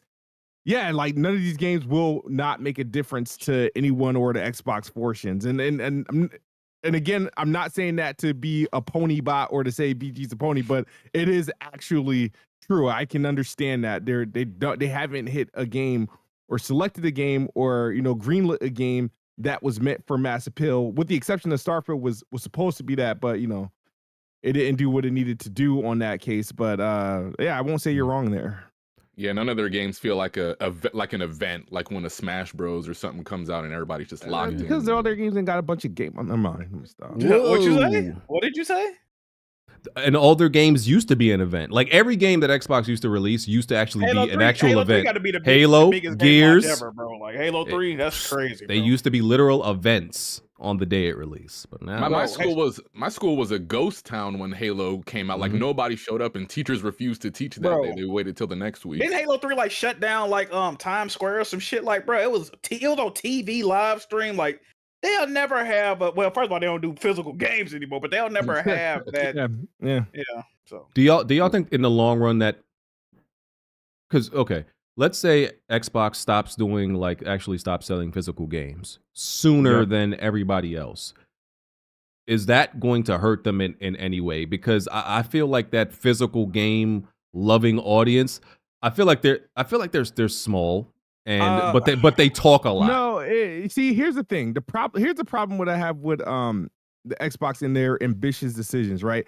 A lot of their shit would make sense if they were in PlayStation's position. If they were number one, it wouldn't be less of a problem. It wouldn't matter what their stage, because then you got the Apple effect, right? But like the thing is when you in last place, you ain't selling. You go into like a Best Buy, Walmart, and you go into the Xbox section. There's nothing but freaking gift cards and third-party controllers. Like it's like I'm not sure if you're supposed to. They're not in position to do that, but they're moving forward. So if PlayStation, for example, if PlayStation did that, like moved fast on like digital or went all in on their subscription, it would have actually a bigger impact, but also positively. But I think PlayStation is gonna end up doing, like you just said, Smooth. I always felt like that too. But if you notice how PlayStation been moving the past 4 or 5 years, bro, they've done nothing but mimic shit Xbox has done, bro. Like, so they're gonna do this too. Like these publishers, bro, they don't want to spend the money to make physical, especially if they could charge you the exact same price, if not more, for not just what BG said earlier, man. They doing their job. The least they gotta do, they doing the bare minimum. They don't want to print out these special editions and all that, bro. They finna do the same shit. Why would they follow the last place company and then they do like their whole book play by play? It's like that's the type of shit I was on. I'm like, it's not. I used to say on Press Start, bro, it's no way in hell PlayStation would ever mimic shit Xbox doing. They had to be fucking stupid, and they did all that shit bar for bar. I'm like, huh? This shit is crazy. What the fuck is going on? Service games and all. Bro, I couldn't believe it, bro. I'm still astonished to this day, bro. It's been like 4 years. I still can't believe the shit when I think about it. They definitely gonna do it. Yeah, the physical game lovers, they be acting like they're a bigger group than they actually are, though. Like, they be talking a lot of, like, they act like they in charge. I'm like, yo, BG, I'm out of here if I lose my physical media, man. I'm a retro gamer moving forward. See, bro, physical media is important, man. People don't see the importance of it. Even with gaming, even though I do mostly digital, I still buy physical games from time to time, but physical media is extremely important. Best Buy just stopped selling it all together. Other people are joining in. It's not good, bro. It's really not. People don't see the ramifications of it now, bro. You lose the Christmas effect without physical, right? You know what I mean? It's like I don't know, but I think it's important. Even though I'm not a physical, I keep games like all digital and stuff. But like I buy like physical games for my kids and stuff like that, just to have something to open. But I don't know. It's. Here's another question, Smooth. Since they don't have Xbox physical games in places like Walmart, are they even going to be, and the console ain't selling crazy, right? Are they going to even be inclined to have an Xbox space at all in their stores going forward? What they going to put in their controllers? Like, what they put order it online or something? Because I agree with Smooth. What Xbox is doing is not wrong. They're doing the right thing, but they're not the ones to be doing it, and they're doing it too soon. Let somebody with a bigger audience who can take who can take the hits. Let them be your crash test dummy. You shouldn't be the crash test dummy.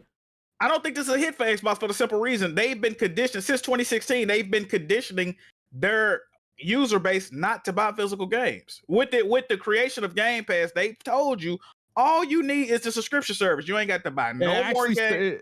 It started with Play Anywhere. Remember, like if you own the Xbox copy, you get the PC copy, vice versa. When that was their reason of putting games day one on PC, and whatnot, is to hold like to have that one unified version. You buy it on PC, then you own the Xbox version. You can't really do that physical; it doesn't work. Are they even still doing? They stopped the backwards compatibility initiative. So like that would be a reason to go out and buy an older game physical, which they don't even sell those at a Walmart. They sell them at GameStop, right, or a pawn shop or some shit. So. There's no reason to buy a new physical Xbox game to begin with. It's probably day one on Game Pass, and if it's not, you just gotta hope that it shows up there one day. I think that's the biggest issue for me. I don't think a lot of people give a fuck about the actual physical one. I think the convenience of downloading that shit and playing it at midnight is what people want. The issue for me is that the accessories and other things, there's no incentive to go in the store now. Since we're not getting physical games like that, if you go to Best Buy, there's no wheels for the steering wheel. There aren't any PlayStation portals. There aren't any VRs. There's literally just backbones for your phone. Yeah. And them little digital cards. They don't even sell game. They don't even sell game cards no more. PlayStation though. They stopped selling those. Now, of course, everyone is gonna be able to say, "Well, at my Target, at my Walmart, they got stuff." But like the general sense, at least in my city, that video game section is dilapidated, my nigga. There's nothing in those glass cases. They have one PS5 that's been there since. And you're in Arkansas, right? So they don't sell shit in there, right? Bro, right. I mean, not that they don't sell shit. It's just that there's no incentive. If there's no physical video games that people are coming up and they're restocking, we still have like Tycoon City PC game in the box back there. Like there's no real reason to come to the tech part of Walmart, is what I'm saying, or Best Buy for the video games at all. Back there. Bro, you know what Target? I was watching this movie. It's like a DVD video or whatever. Bro, Target is replacing a lot of their DVD section with book sections, bro. Like, I'm telling this shit getting bad, bro. Like, y'all don't really. I'm telling you, man. If you like physical media, man, you better buy it now, dog. Buy it all shit you want now, bro. Some of that is niche. Like that's kind of like the vinyl records that came back. Now they've got record players in the section. They don't have CD players and MP3s and shit we got on our phone.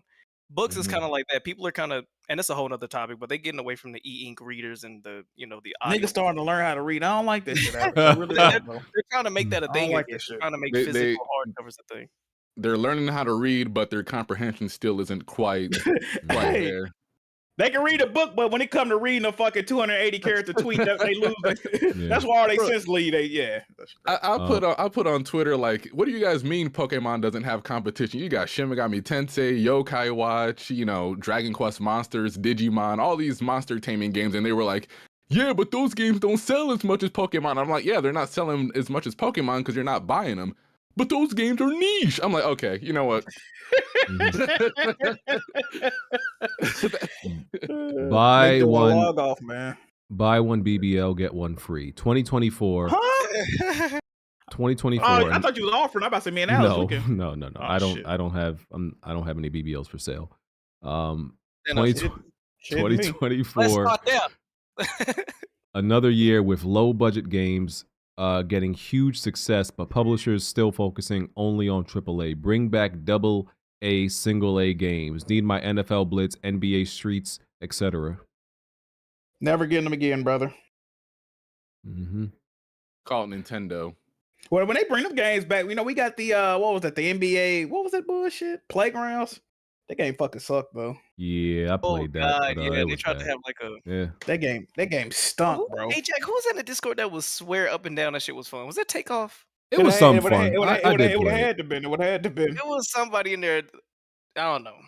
It may not have been him, but somebody was in there riding. That shit was boring. Ruffle Mutt. Be honest. Could you see Phil Spencer stepping down?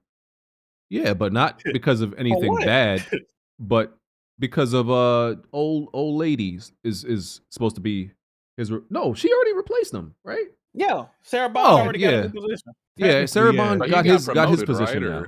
Yeah, It's no reason for Phil Spencer to step down. Yeah, Why would he do that? No, I forgot he already got a new position. So no, not right now. They already did their little transition, new positions and all that. I think they fine for now. Hey, that's it. That is the news. That is the news for this week. There's a couple news, BG. Did you see the Dragon Ball Z Budokai Tenkaichi Sparking Zero trailer? Fuck did you just say, nigga? No, I did not, and I refuse to talk about it. Hey, did you see that? Did you see that Dragon's Dogma is allegedly targeting 30 frames per second on the consoles? I did see that. I was gonna wait for a confirmation though before bringing it up. I'm waiting for a few. That game, it looks like one of those games that's gonna need like about. We're doing that. Yeah. The first Dragon's Dogma didn't perform all that well either, but I think that game is gonna come out kind of janky and slightly buggy. So I think and not so optimized, especially on console. I'm gonna buy it on PC, but I'm gonna wait like 4 or 5 months. I'm gonna wait. Every time you say that, you don't never go back and play the game, bro. That's cap. That's cap. I went back and played every game I said I was gonna wait for. Every single one. Down like two. Yeah, I went back and played. I didn't beat it, but I went back and played. Hogwarts Legacy. I said I'm gonna go back. You're lying. Hogwarts Legacy. I said I'm gonna play that in 6 months. I went back and beat it. I be telling the truth. Final Fantasy 16. I'm just waiting for the PC version because I ain't doing that. What's this fucking cowl this cat got on? That's kind of fire, like a little Dracula cape.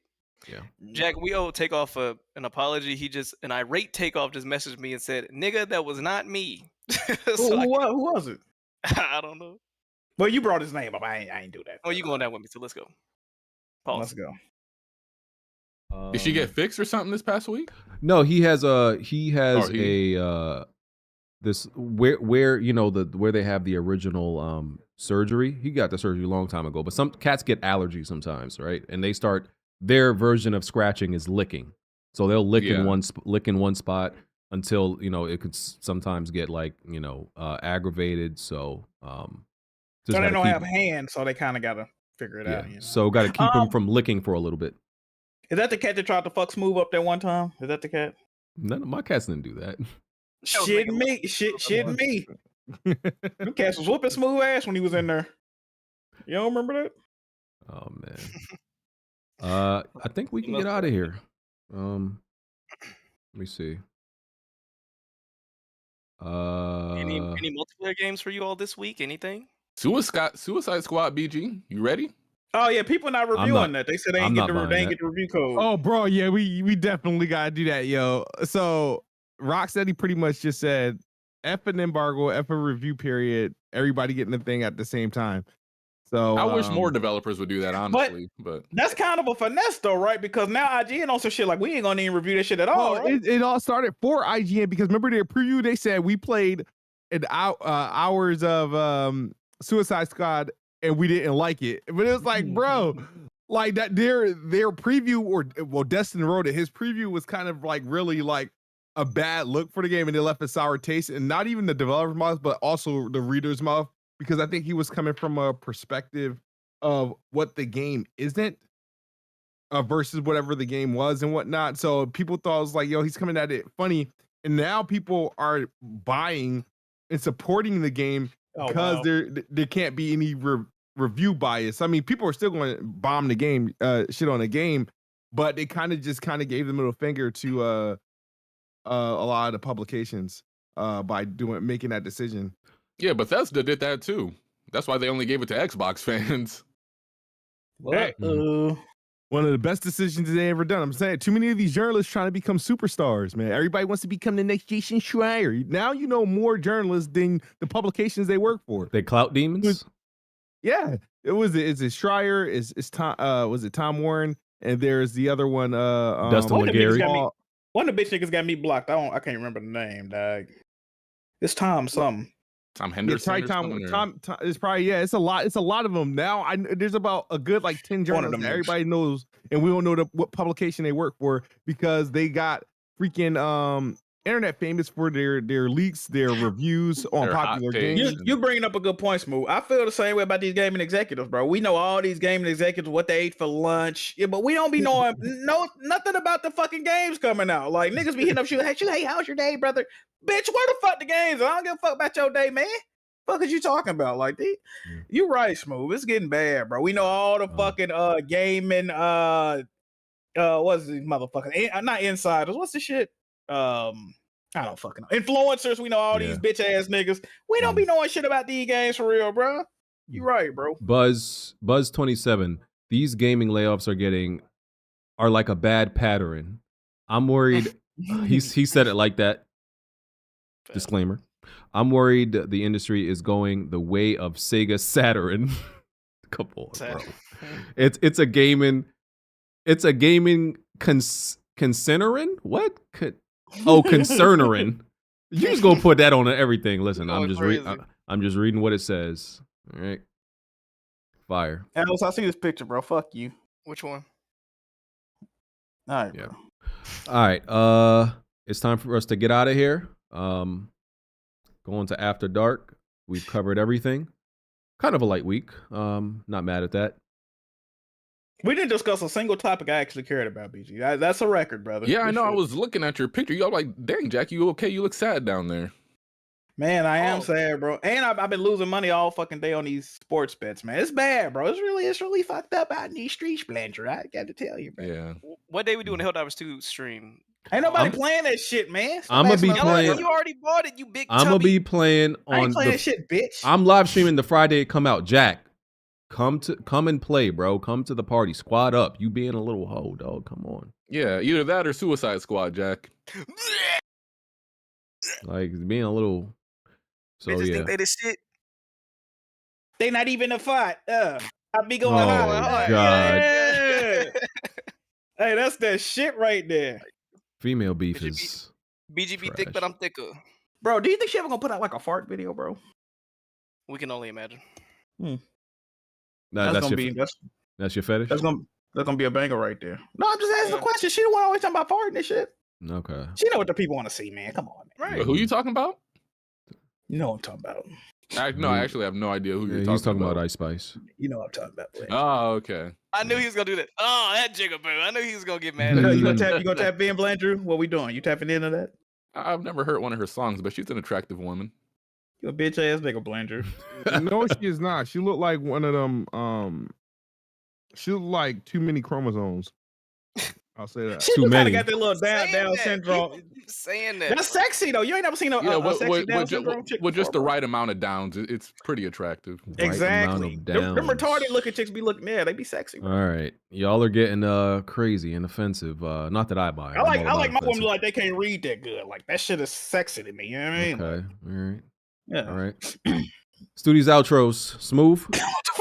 What are you eating, Smooth? You got white cream around your mouth, brother. What you eating over there? Chicken salad with ranch dressing. I thought that was a cock. Okay, go ahead. Oh my god. Yeah, good episode. Shout out to everybody. Yeah. Fuck. Hit the like button. Tapped into his inner Jiggy Jazzy. Tape. Jiggy. Was it Jiggy Tape 2 coming soon? Oh yeah, that's a fact. Maybe something like that. You know what I mean? We got a Okay. couple diss tracks on there for a few folks. Yes, sir. Blandrew. Good podcast. I should be on more regularly. I keep getting hit with mandatory overtime, but we'll see what happens.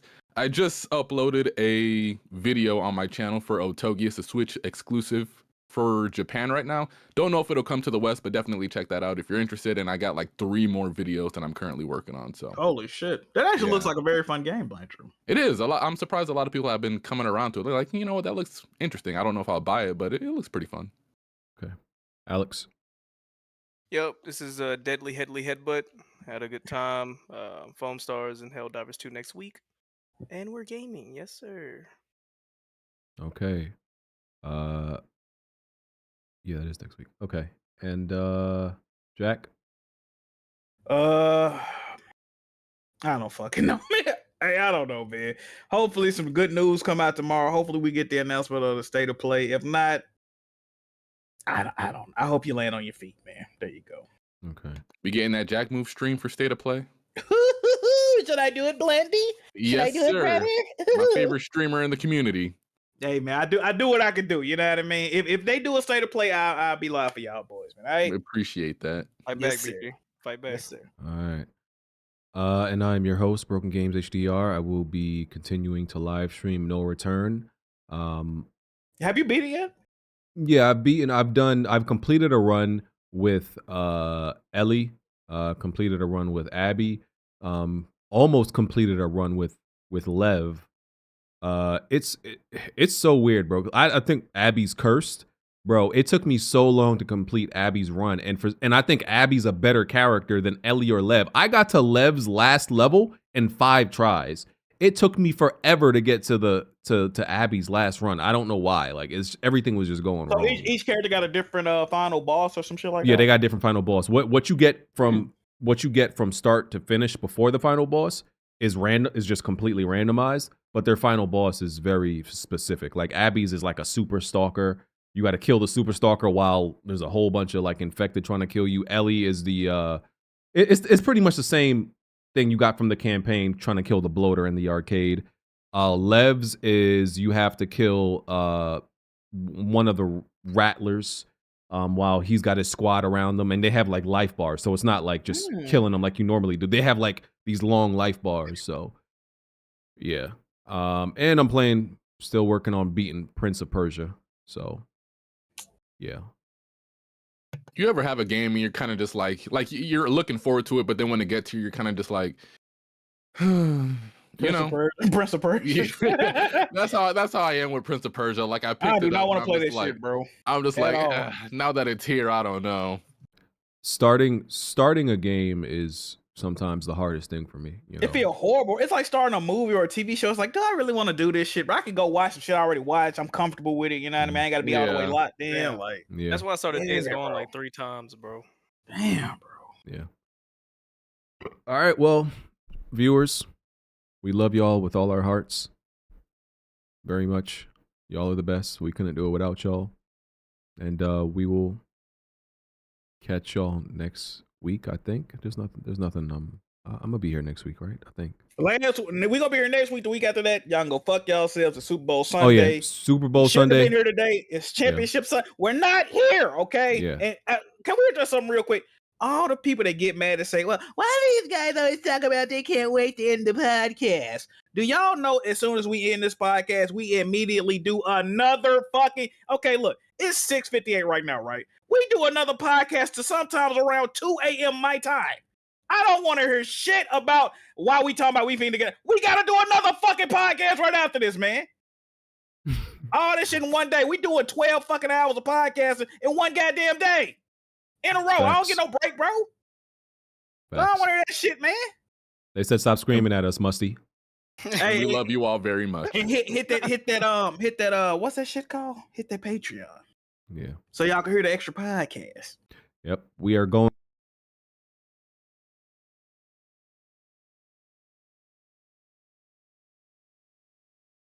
The hell? We scared to let him.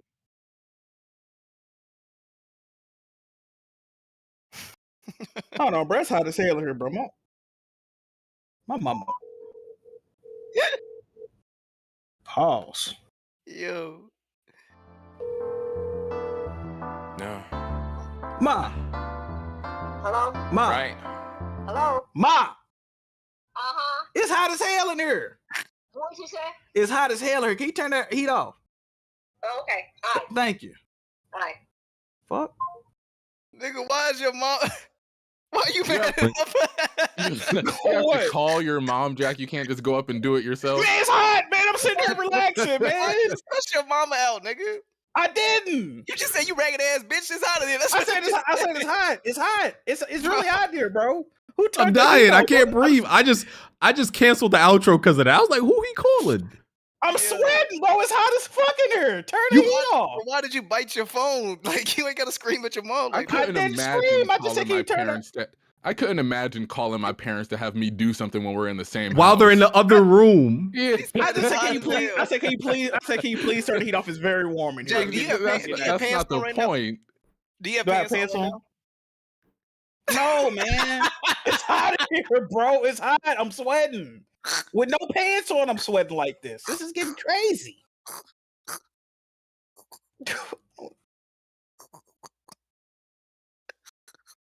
Very shameful, Jack.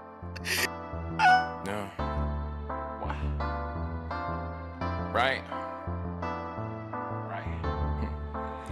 Plenty of tried and plenty of failed. You can run and hide, but you can't dodge what's in my weapon well. Name another pot that's big or small, I'm contesting it still. Name another spot or any section, I'm king of the hell. Name another squad that wanna test it, I'm beating them still.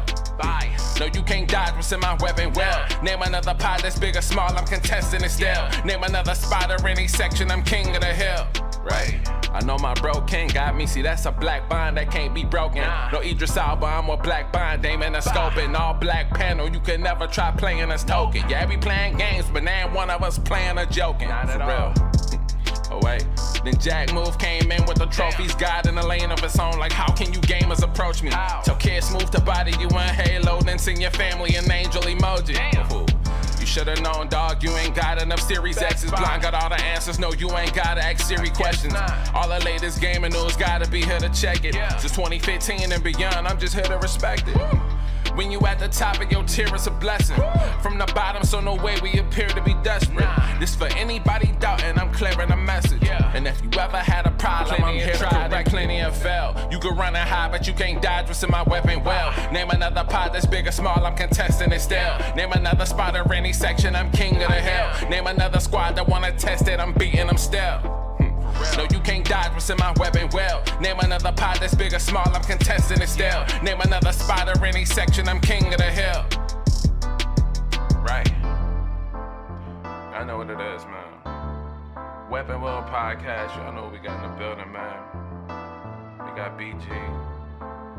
We got Kid Smooth, we got Jack Move, we got Black Bond, I mean. Blandrew, I mean, what you can't out strafe us, bro. Like, the strafe too strong.